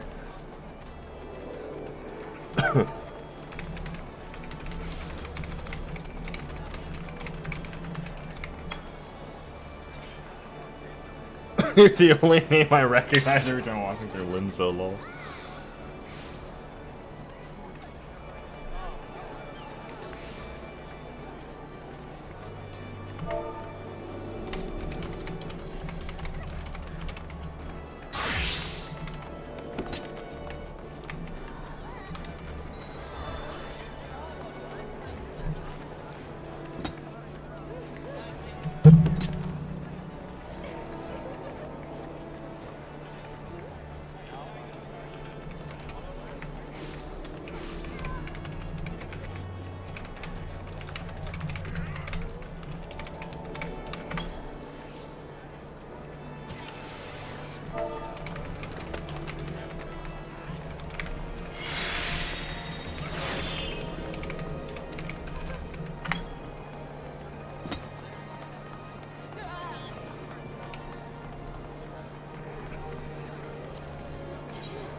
Wrong way. It's nice running into them again. I saw Alton the other day. There's another friend of mine, for anyone who doesn't. who most people don't know. But ran into Alton, talked with him a bit, so it was pretty cool to run into them. Who's on the friend list though? Let's go. That's most of the bench squad now, I think. I totally passed the dude. Where am I going? Storm Sergeant. I was told to expect you. As you may or may not be aware, the Admiral is at present entertaining the Elder Seedseer and the Sultana. They are the most powerful women in the world in one room. Do you need a moment to prepare, or shall I show you to them? Well, I am the most powerful woman out of all of them. So... Sorry. Pure feminine power walking through here. Out of my way. My apologies for calling... What's that? I'm rolling with it. My apologies for calling you away from Shallian at such a short notice. On the contrary, we are honored and grateful, and pleasantly surprised to be joined by such esteemed company. 'Twas only right that this discussion be conducted in person. We are locked in a war of attrition. Our force struggled to contain the threat posed by the towers, and it is only a matter of time before we are overwhelmed. Victory will only be claimed through decisive action, and we have taken the initiative to set the wheels in motion. It is reassuring to learn we are all in accord. But might I ask what your plan entails?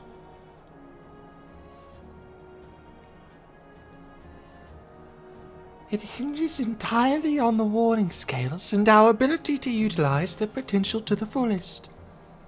During your time in Shallian, the allied nations have been engaged on separate fronts, with no end in sight. To make matters worse, a surge in abductions of kobolds, Sahagin, Ixal, and Ananta have given rise to an increasing number of primals as well. But your triumph in Radzat Han has given us cause to hope once more. The time has come to free ourselves of this menace, and it is you, the Scions of the Seventh Dawn, who have shown us the way. While the bulk of our forces will continue to hold the Talafaroi at bay, we will dispatch our finest to strike at the enemy's heart, Garlemald. These brave few will be the Ilzabard contingent.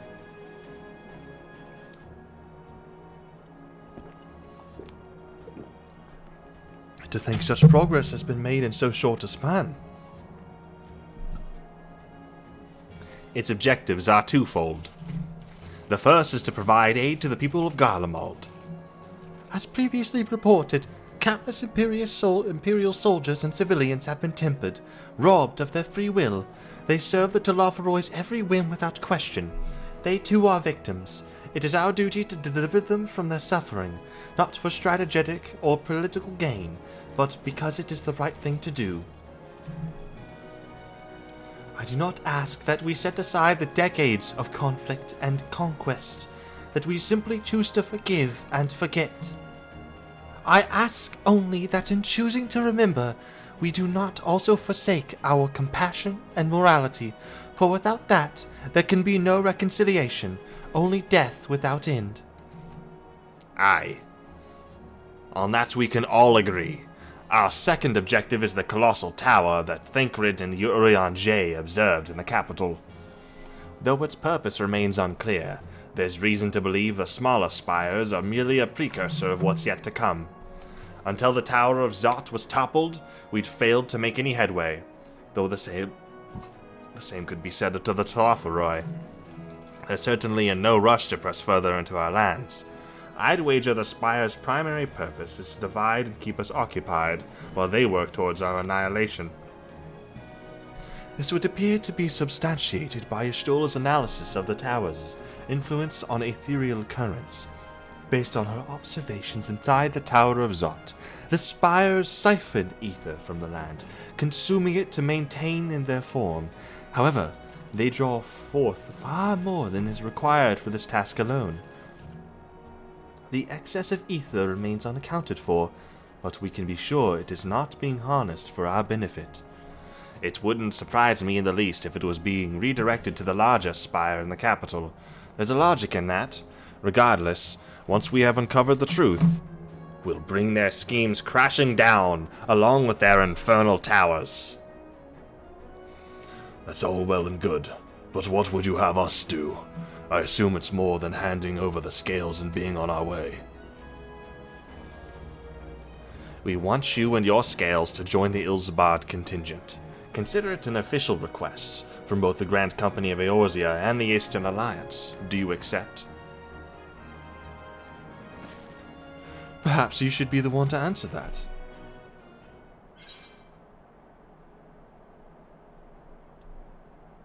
For honor and glory. I don't like any of these responses. For honor and glory is a little bit too selfish. I would like to say for the people of the Source. For the people of Garlemald, for the revenge against the Talafaroi. I mean, all of it's true, but like, what's most honor and glory is most like me, but it's a little too arrogant, a little too arrogant, or at least not the right type of arrogance.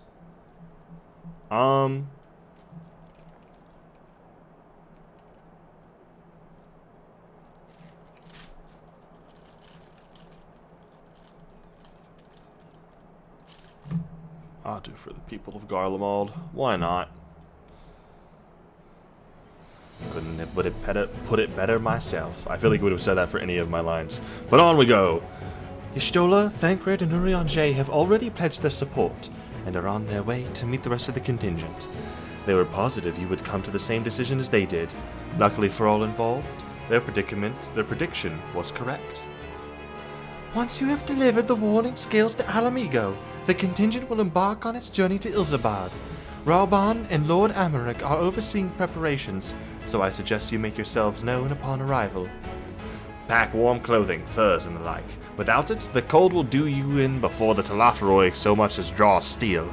As for us, we'll keep the enemy busy while you're gone.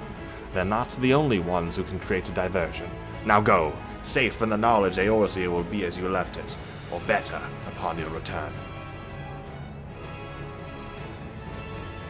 Da, da, da, ba, da.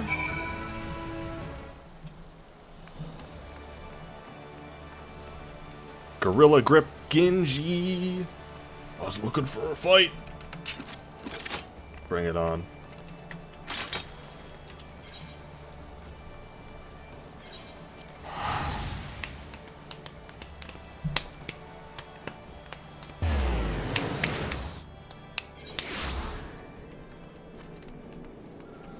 I'm gonna fly. What's up, guys? This voice critical. Back at it again with flying in Final Fantasy XIV. That's alright. The big badonkadonk on the robot that I'm flying right now kind of reminds me of the one character from both of the characters from Robots. If you have seen that movie, I'm showing my age here. I guess we'll get back to it.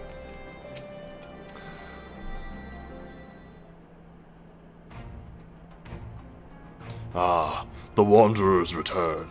You've been busy, bringing down a tower and producing the keys to destroying the rest of them. You should be proud. Those warning scales of yours are what's made this whole adventure possible. Will you and Lord Amaric be leading the contingent? Regrettably, no. Our role is to organize the various delegations into a cohesive unit. Once we have seen you all off, it's back to our respective posts. We dare not neglect our duties for too long, lest our defensive efforts fall into disarray. And just between us, there was a fair amount of opposition to the formation of the Ilzabad contingent. The very suggestion that we send out some of our finest troops behind enemy lines to render aid unto the Garleans has made me rather unpopular in certain quarters. Can't please them all. Sadly not, though I do my best. Truth be told, I'd much rather be at your side, charging into the fray. Alas, I have battles of my own to fight, where words may serve me better than my blade. I hate to say it, but Lord Amaric's struggles mirror my own. For the time being, the best we can offer you is the peace of mind from knowing Eorzea is in safe hands. As you fight the good fight in Ilsabard, I and the other commanders will do what we can to convince the naysayers that our cause is just. Thank you, both of you. We meet again? Oh! Much has occurred since we parted ways, and well, it's from what I gather. That's not his voice anymore. What is his voice now? I am Gaius. From what I gather, the protective talismans you obtained led to the formation of this expeditionary force. My contribution on this occasion is but a minor one, that being the information that I have shared with Maxima. For the sake of the people of Garlemald, may the fates be on your side. So, you're not coming with us. Strange. I thought you'd have a stake in this. I do. The Telophoroi have laid waste to my homeland and enslaved my people. But though every mote of my being cries for vengeance, I cannot be the one to deliver it. My presence alone would place the entire mission in jeopardy. I stand accused of murdering Emperor Varus and plunging Garlemald into chaos. Were I to travel with the Ilsabard contingent, it would give my countrymen ample cause to question our motives. Conversely, those who believe me innocent may instead celebrate the return of a former legatus and attempt to raise me to a position of leadership, further destabilizing the region and complicating the contingent's mission. Whether I am branded a villain or hailed as a hero, I would only hinder your efforts.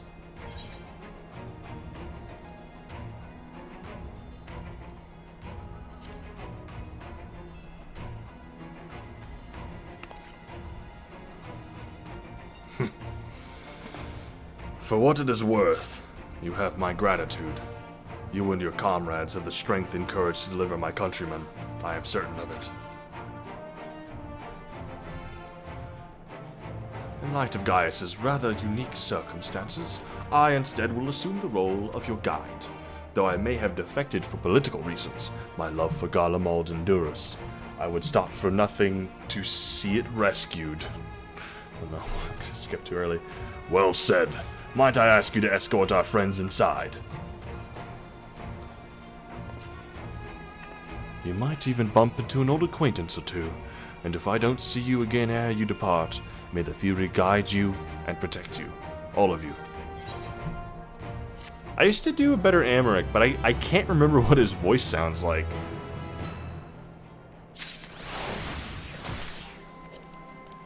Calm down, Reaper.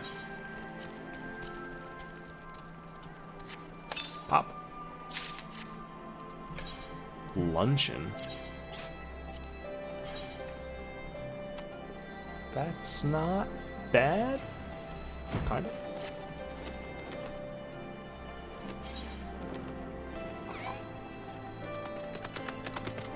It's also a pretty good jump. I should probably go ahead and equip that. I do need to go up item levels. I gotta keep that in mind. I'm gonna get stuck in the story if I don't go up item levels. Ugh, whatever.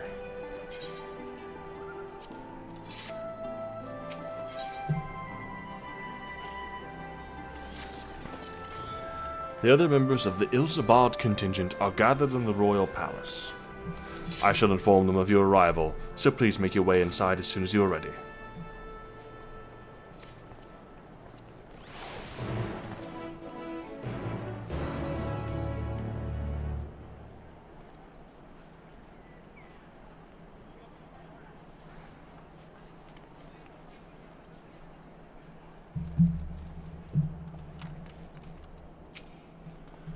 Ah, the remaining members of the Scions. Your friends and most of the Ilsabard contingent await you within. Would you like me to see you through?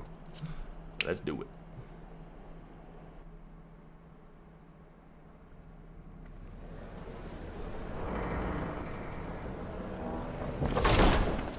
By the 12.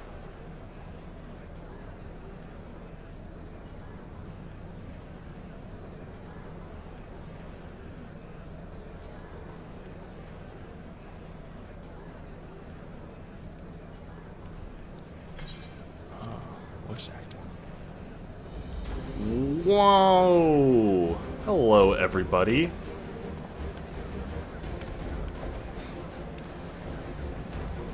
I admittedly don't Glad you could join recognize us. a lot of people. I hope you don't mind, but we went ahead and started without you. As you can imagine, our traveling companions were eager to become acquainted. 'Tis a rare thing indeed to see such a diverse and talented group of individuals assembled for a single purpose. We fight not only for the sake of Eorzea, but for the entire world, including the people of Garlemald. Much rides on the efforts of the Ilsabard contingent. Indeed, which is why I am glad to find myself in the company of many trusted comrades, yourselves included. Lucia! I have come at the behest of Lord Emmerich, who has honored me with the role of Ishgard's representative. And for the good of all nations, not least my former homeland, I am determined to see this mission through to its end. We have a hard road ahead of us. Endwalker! Oh but god! walk it we shall, together. She said the name. Sort of. We too welcome this opportunity to work together once more. I have faith that, if there is a way to resolve this conflict, we will find it. Allow me to introduce you to the rest of our company. Everyone! If I may have your attention.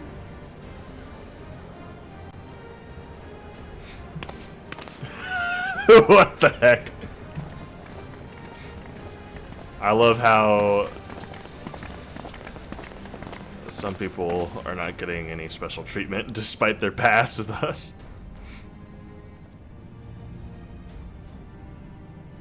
Might I ask you to speak first?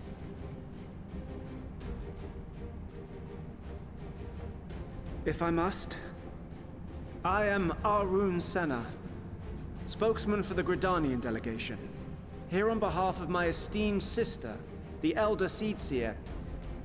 We shall provide support and protection to those in need during our time in Garlemald.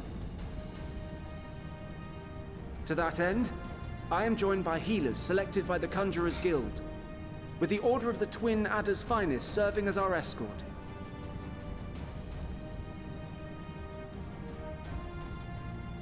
Suppose I'd better say my piece. Wait, I know you. The name's Sicard, in case you've forgotten. Truth be told, I'd rather you had forgotten. Oh wait, that Anyway, the Admiral asked Captain pirate. Hillfear to send his best, and for whatever reason, he picked me. Of course, if I'd refused, I'd be the laughingstock of the bloody executioners, and my reputation's taken enough of a keyhauling as it is. But more importantly, like any pirate worth his salt, I know when you're staring down a storm, you gotta trust in the commander of your ship. So if the Admiral wants us to go to Garlemald, not for plunder and glory, but the promise of peace in our time, then that's what we'll do.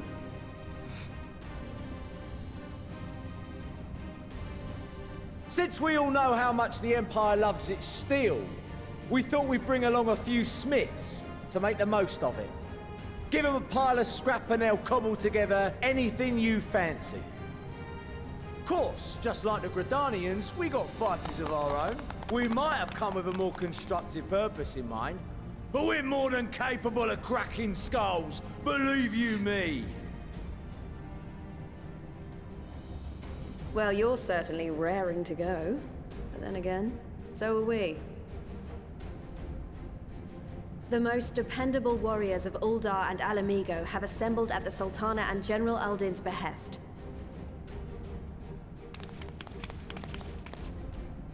If Garlemald has truly fallen, then the whole place is likely to be crawling with Telophoroi. We'll need plenty of troops to clear and hold a path for others to follow.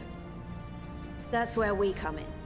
Naturally, Marshal Tarapin and I will be leading from the front.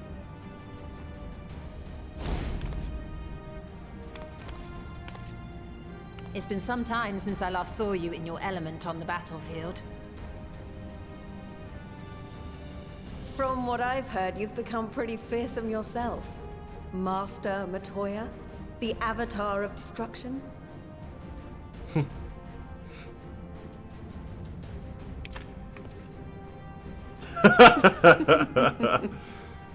With comrades Nice. like these, I know we'll succeed, no matter what awaits us. And then we might finally get a chance to enjoy a good long rest. But until then, let's give it our all.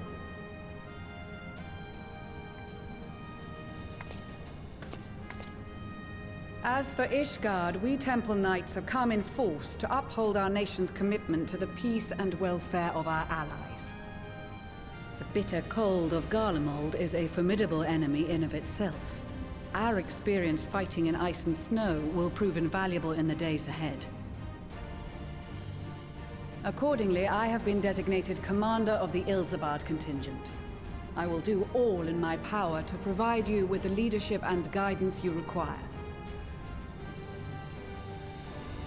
The four high houses, House Hylinart foremost among them, have arranged for a host of machinists to join us on our mission.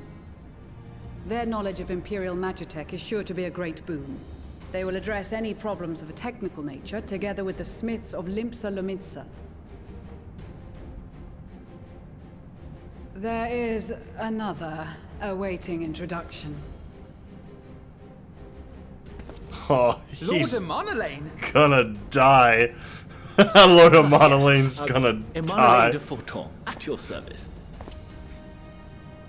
Though, lest there be any misunderstanding, I should stress that I've not become a fearsome warrior while you were away. Rather, far from it, actually. My brother, in his infinite wisdom, decided this would be an excellent chance to make something of myself. Oh, and fight for world peace and all that. But, should the opportunity arise for a spot of ballroom dancing, I will be your twinkle-toed gentleman of light. Please stop. Please. Dear God.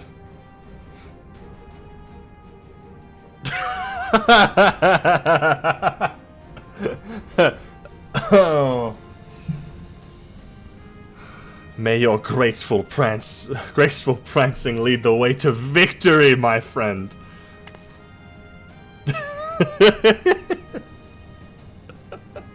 Huzzah! I cannot wait to regale Honorois with my tales of daring-do. Yo, he's dead. I believe that concludes introductions for the Grand Company of Eorzea. Our allies from the Eastern Alliance were due to arrive some time ago, but it would appear they have been delayed. Would that be the shinobi of Doma? Actually, they've been tasked with relaying messages back and forth between the various Eastern nations. According to Lord Hien, however, an equally capable company of warriors has been sent here instead. No, he didn't. Out of my way! Oh, yes! Yes! Let's go. He just had to send the psychos. Forgive us for coming late. We are the delegates of the Eastern Alliance. Is he from Bostra? Cyrena, and you've brought company. For battle and blood we come, as a step is sorely lacking in both.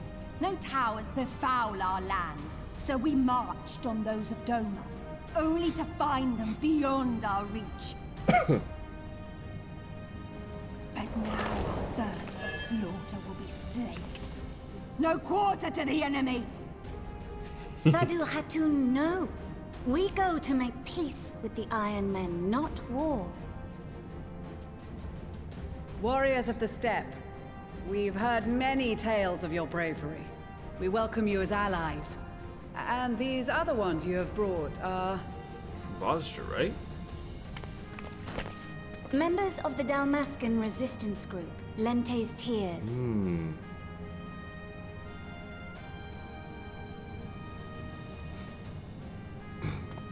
And the Bosnian resistance. Ah, okay.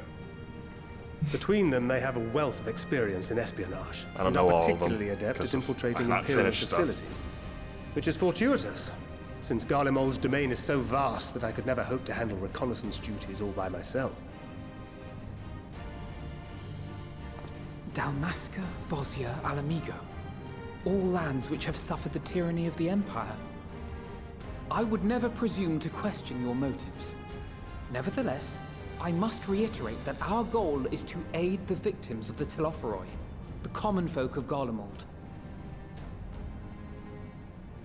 And they are victims, make no mistake. Though I understand that many may struggle to see them as such. You're more right than you know. For every one of us that answered the call, there were a dozen that refused. Not only in Alamigo, but everywhere we went. And who could blame them? The Empire's always been the enemy. But after seeing what we've seen, fighting and working against and with Garleans, there's no denying the simple truth. They're just people. No different from you or I. They've got their share of liars and murderers, but so do we. So do we all. Fordola, who once swore herself to Garlemald, has proven herself a trusted ally time and time again. Every Eorzean here knows Cid Garland, the Imperial defector who shared with us countless technological wonders. Gaius bloody Baelsar himself is working to help rebuild Wurlid, a nation he once conquered. So you can believe me when I say that every fighter here understands and accepts that the Imperials are not monsters and are deserving of help. Or at least that they were able to put aside their feelings for the greater good. It won't be easy, but we're all determined to make this world a better place.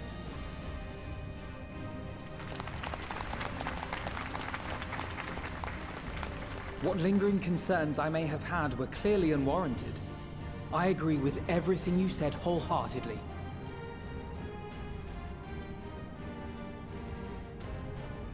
Then we are in accord. Now, let us review our strategy. Throw me in.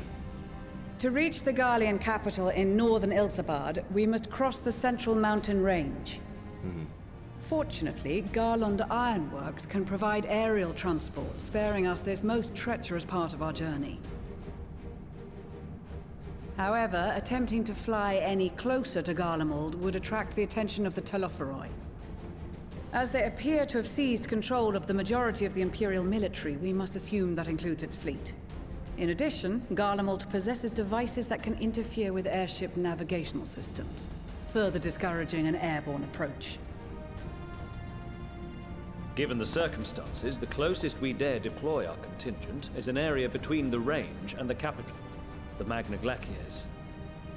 From there, we must travel the rest of the way on foot.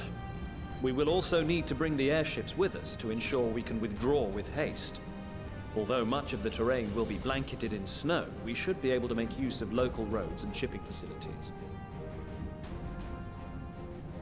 The vast ice field will afford us an unobstructed view of the surrounding area. On the other hand, it will also allow others to easily spot us, so it is imperative that we only make camp in positions where we can easily defend ourselves. And the airships, which must be kept safe at all costs. We cannot account for every possibility, so we must be prepared to think on our feet. We will be tested. Sorely tested, I expect. But for our homes and for our people, and a people not our own but in need, we will succeed. Spare no effort in your preparations. Once we depart, there is no turning back.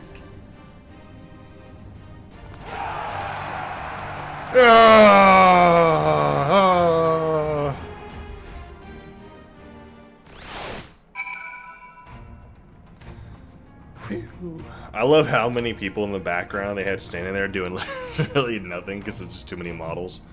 Kind of funny.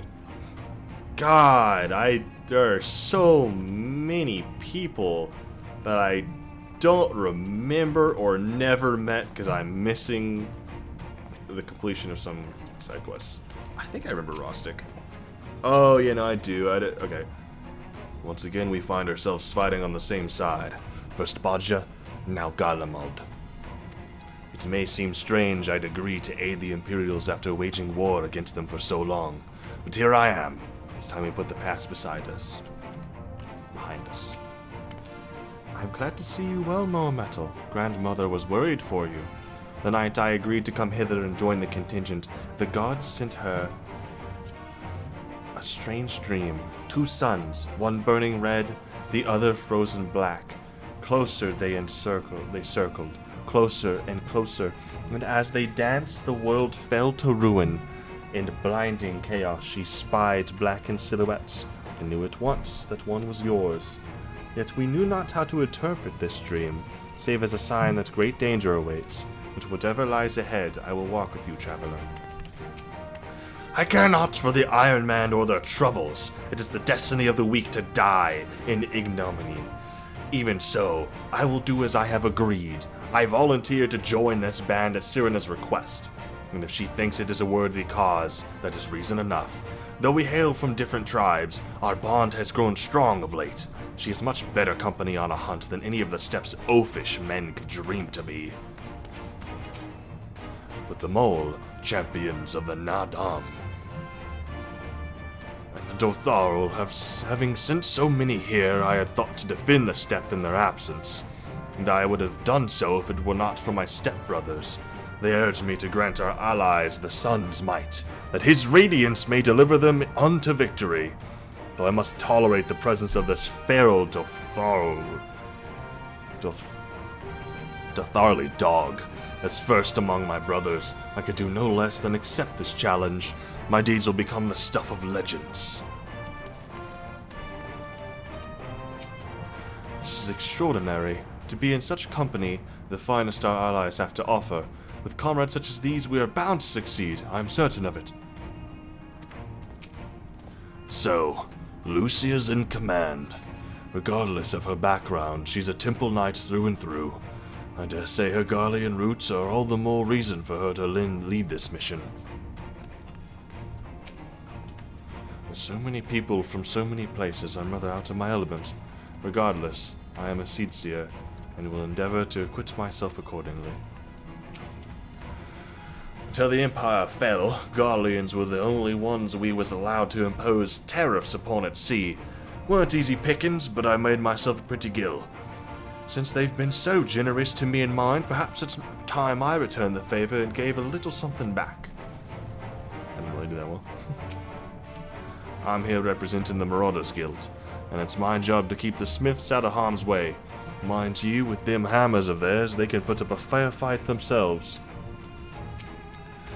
The Telophoroi, you say? Let us see how they like it when we visit our destructive magics upon them. Often Father has told me of the struggles faced by Alamigo in the days of the occupation, and I too have crossed swords with the Empire on many occasions. Though Garlemald has long been our bitter enemy, her grace selected to bolster the Ilsabard contingent with members of the Immortal Flames. As representatives of the Sultanate, we are one in our commitment to the cause. I'm so glad I found you. I've for you a letter from Master Harmon. Let's read it together, shall we? Now let's see here. I've every confidence that your fist shall bring the Telophoroi to their knees, and should you espy any beautiful maidens thereabouts, perhaps sing to them my praises? Charming, Master. Well, more fool me for thinking that letter would contain something actually inspiring. Just, forget this note exists, and focus on the battle ahead. I cast my lot with the populace to bridge the divide between Garlemald and her territories, that all may be united in common cause. But we were disparaged as a radical element, dissenters looking to destabilize the Empire from within. Many friends and even my parents perished in unfortunate accidents. I, too, would surely have met the same fate had I not defected. Nevertheless, I still dream of equality and peace for us all, as the world itself stands on the brink of collapse. I hold out hope that one day that dream will become reality.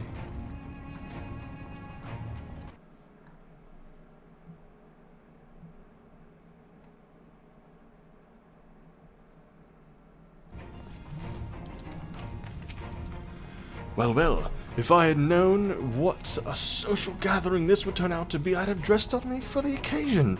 Still, this seems the perfect opportunity to mingle with the other guests. Would I be correct in assuming those ladies over yonder are Cyrena and Sadu of the Steppe? Perhaps I should introduce myself. I don't look much like the look of that fellow with the enormous axe.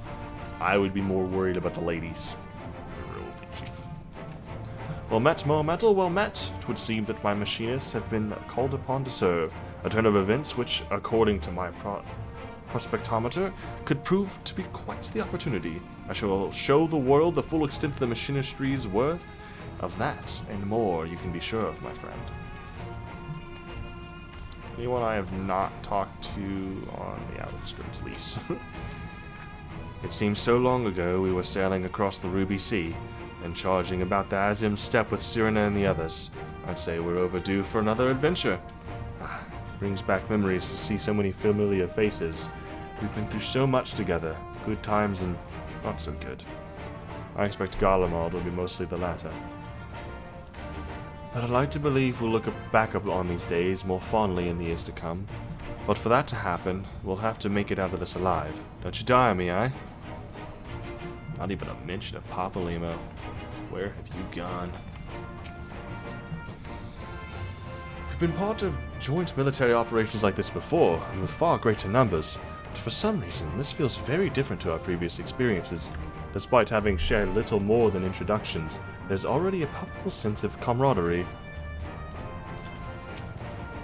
I was half expecting to find the man who taught me red magic amongst our number, but he's nowhere to be seen. I suppose he's had his share of unpleasant experiences with the Empire, but so have we all. Perhaps there's some other reason. Well, in any case, I have a feeling I'll see him once again once this is all over. I'm sure he'll be pleasantly surprised by how much my swordblade's improved since we last met. Blessed are we to have made the countless steadfast allies in our journey. Of course, in our journey's course, I'm getting lightheaded reading all this. Especially in English accents, I feel like I'm pushing out too much air. Indeed, we are joined today by many new acquaintances, who in time shall we come to call our comrades, and mayhap friends. I have close ties with the scouts of the Eastern Alliance, and the various resistance groups, and they're an absolute joy to work with.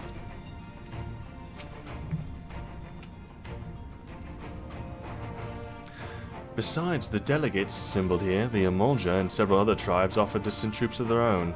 Unfortunately, due to the physiology, many would struggle simply to survive in the harsh climate of Ilzabad. They would also likely prove tempting targets for the abduction of the Telophoroi. All things considered, they can better aid the cause by bolstering our defenses in Eorzea, though their eagerness to do more has been noted. We few shall have to suffice. Ere we embark, we must distribute the warding scales to our comrades. Care to do the honors?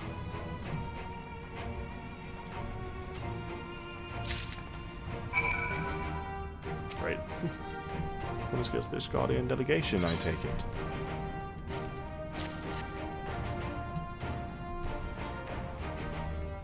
Many thanks. His talismans may prove to be the deciding factor in the battles to come. I find myself conflicted by this foray into Garlemald, sent by the Empire to infiltrate Ishgard, only to throw my lot with those whose secrets I was supposed to be stealing. Now I lead a mission to save the countrymen I betrayed. But that is doubtless why I was chosen by Lord Americ. He would have me put my extensive knowledge and former ties to good use. I will not disappoint him. For the future of Ishgard, Garlemald, and the world at large, I will lead us to victory. Yes.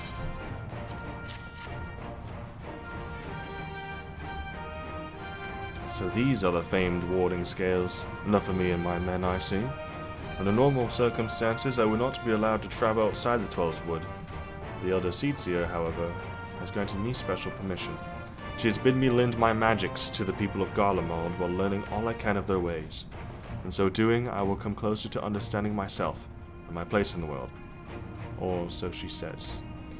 I say it is past time our allies benefited from the power at a Seedseer's disposal. Some bemoan that we hide our light under a bushel, and I intend to address that criticism. I hear you've got something for us?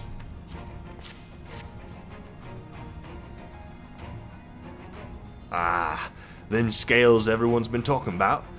Pretty little things, aren't they? Reckon they'll be worth a gill or two when all this is over, but we'll hold on to them for now. And one more thing. I know what you're all thinking. Why didn't they send Arnzar instead? Bugger if I know. All the Admiral and Captain Hilfer told me they needed someone to help safeguard the future, and here I am. Can't say haven't got a sense of humor. Of course, some of you might be wondering what good a pirate is on dry land, in the middle of the sodden snow of all places. Well, me and my crew will do whatever needs doing, so let's set sail, or however the saying goes on our ships. Good point. So some people can't be spoken with because you never did their quests, like the Dragoon Man there.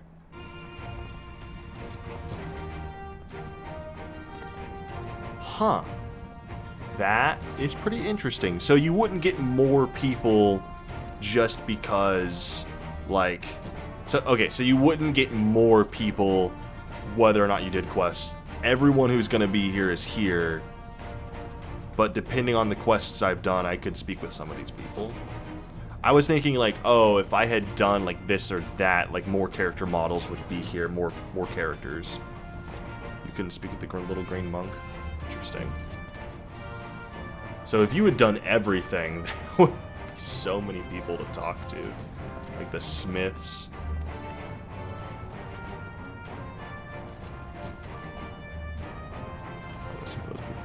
That's really interesting. Not a set of swording scales I spy. Not that I would know what they look like. She's a spy! Get her! Wow, look at these! Even a layman like me can tell they're bursting with ether. All the better to fend off the tempering waves? Is that the right term? Anyway, these will give us one less thing to worry about, which just leaves the other mountain and whatever else is waiting us in Garlemald. Only one way to find out, eh? And nervous or not, I'd march through all 7 hells if it gave me a chance to put Xenos back in the grave where he belongs. He does need to be dead at this point. This man has been living far too long. We heard it would be cold in Garlemald, so we came prepared. I can't remember what her accent she had. It was like Romanian or something. Oh, the talismans! We ought to keep these close at all times, yes. I will see that no one misplaces theirs. And before I forget, I have a message from Hien. In distant lands, in times of strife, together stand, together fight. In darkness shines the light of life. I hope I have done his words justice. Doma, like much of Othard, has been plagued by the towers. It's while he could not be here, he wished to express his shared conviction. Hien and Yugiri labor without rest to unite the people, and with their aid will keep the enemy at bay. And we of the Steppe and the Eastern Alliance will repay their efforts by ending this war.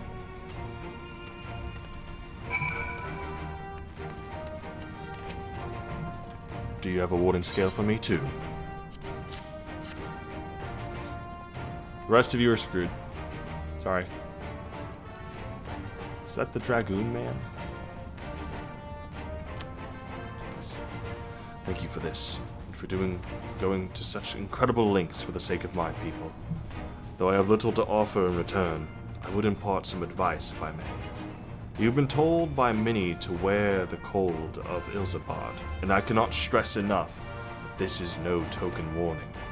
I will be distributing specially made warming tinctures, courtesy of the Alchemist's Guild, but understand that they are no substitute for proper protection. I leave the provisioning of said protection to your discretion. Now, let us proceed to the Alamegan Quarter. While you make your final preparations, I will have the pilots ready the airships. Please tell me I'm done. Oh my god. Too much talking. I ain't talking to all y'all. Or you. Audio? Voice acting? No, it's not voice acting. This is our last chance to defeat the enemy, whatever it said. You needn't worry about Irion J and I. We still have what we wore in Garlemald before. Estinian claims to be quite warm and toasty beneath his armor, and since he's spent a fair bit of time up north recently as well, I have no reason to doubt his words. Most of the others will be borrowing Grand Company stock. The rest of you could do likewise, I suppose, provided you're not overly concerned with style. Not to put too fine a point on it, but I wouldn't be seen dead in one of those ridiculous overcoats, if only I had time to find something to my liking. Hark! Is it the cry of scions in need of a tailor I hear? Tataru! No, that wouldn't make sense. But how? I have my ways. Oh yes, indeed. You thought you could sneak off to Ilsabard without telling me? Ha! Nothing escapes my notice. Now, you will wear these garments I've made for you, whether you like it or not. You never cease to amaze me. But why do you need an outfit as well? Wait, are you coming with us? What? No, of course not, silly. It's all in the name of fashion. Rather, the pursuit of the highest quality fashion. Besides, how can I expect others to wear my creations if I've never worn them myself? So you're dying in the heat of this land. I did have one other thing to share. Argmus and Bluom have finally returned from assignments in faraway lands. They'll be staying in the Rising Stones for a while, to keep an eye on events throughout Eorzea. Who are they again? Since they'll be running things back in headquarters, I was wondering if I could lend a hand. And Charlian. Oh, why not? You can keep Cryo company in the Baldessian Annex. Yes, we'd love to have you there, and I heard Argmus and Bloom did a fine job carrying on in our stead while we were lying comatose. With them in charge of the Rising Stones, we've nothing to worry about.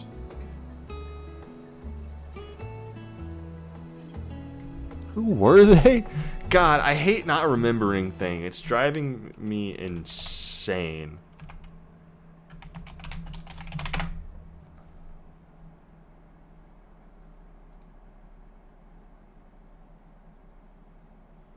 I do not remember Argmus at all. Lita. Images. I don't remember either of those guys. But okay. I will just roll with it.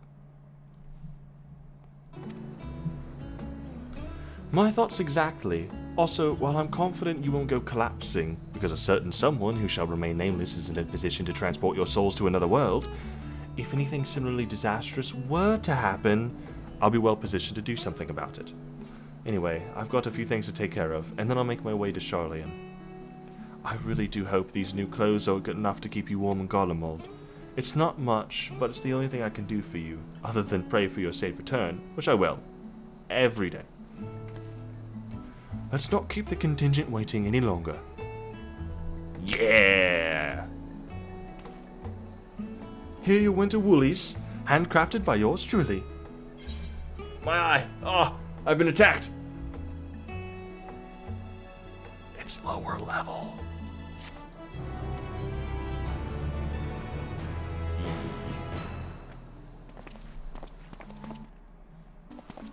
Side signs. Yeah. Sometimes they use names that I just don't like. I don't even think they have side quests, for God's sake. They're just kind of there. Not to be rude, but like they are. Wow. Glowy scythe.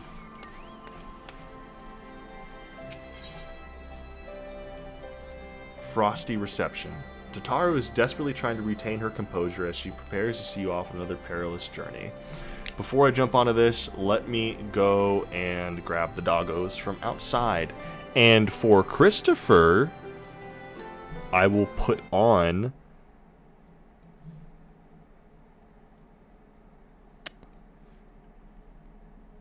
the Be Right Back screen.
Initializing runway.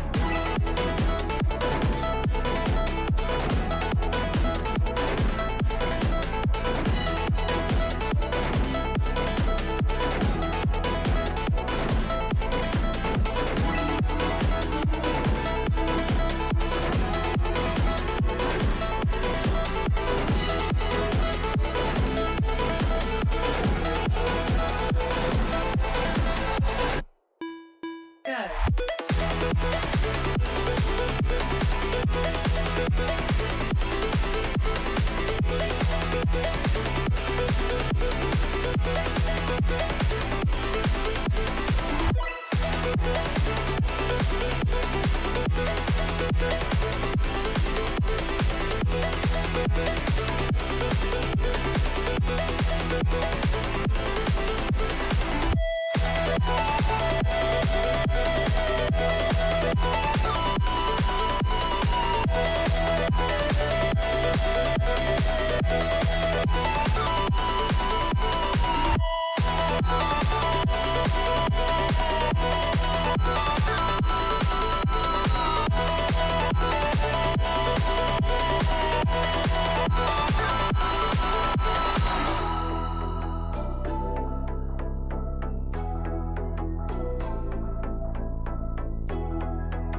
Buy it, use it, break it, fix it, trash it, change it, melt, upgrade it, charge it, point it, zoom it, press it, snap it, work it, quick erase it, write it, cut it, paste it, save it, load it, check it, quick rewrite it, plug it, play it, burn it, rip it, drag it, drop it, zip and zip it, lock, till it, call it, find it, view it, code it, jump and lock it, surf it, scroll it, code it, click it, cross or track it, switch, update it, navigate it, tune it, print it, scan it, send it, fax, rename it, touch it, ring it, pay it, watch it, turn it, leave it, stop, format it, add it.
Hello! I have returned after a long little bit.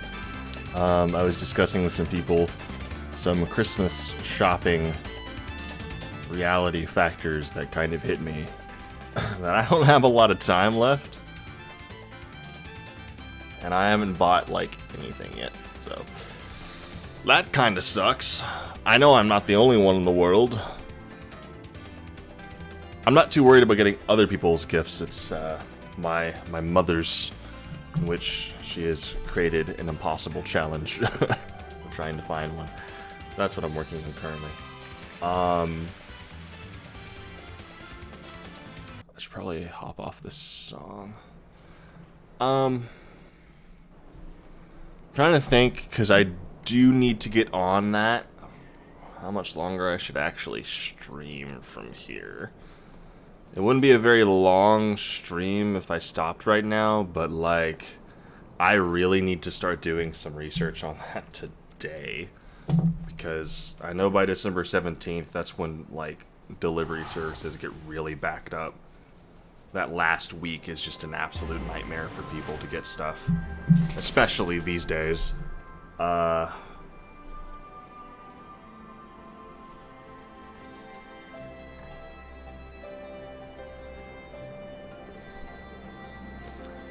I would hate to end it here, but I would like to play this not stressed out if I'm being perfectly honest. And I'll do a longer stream Friday anyway. I'll probably go from like 2 p.m. to like 10 p.m. on Friday. So if anyone wants to stop by for the Friday one, I will be here. The Thursday stream's not happening because I have a friend coming by, so I'm probably actually gonna go shopping with him for a little bit if he's down.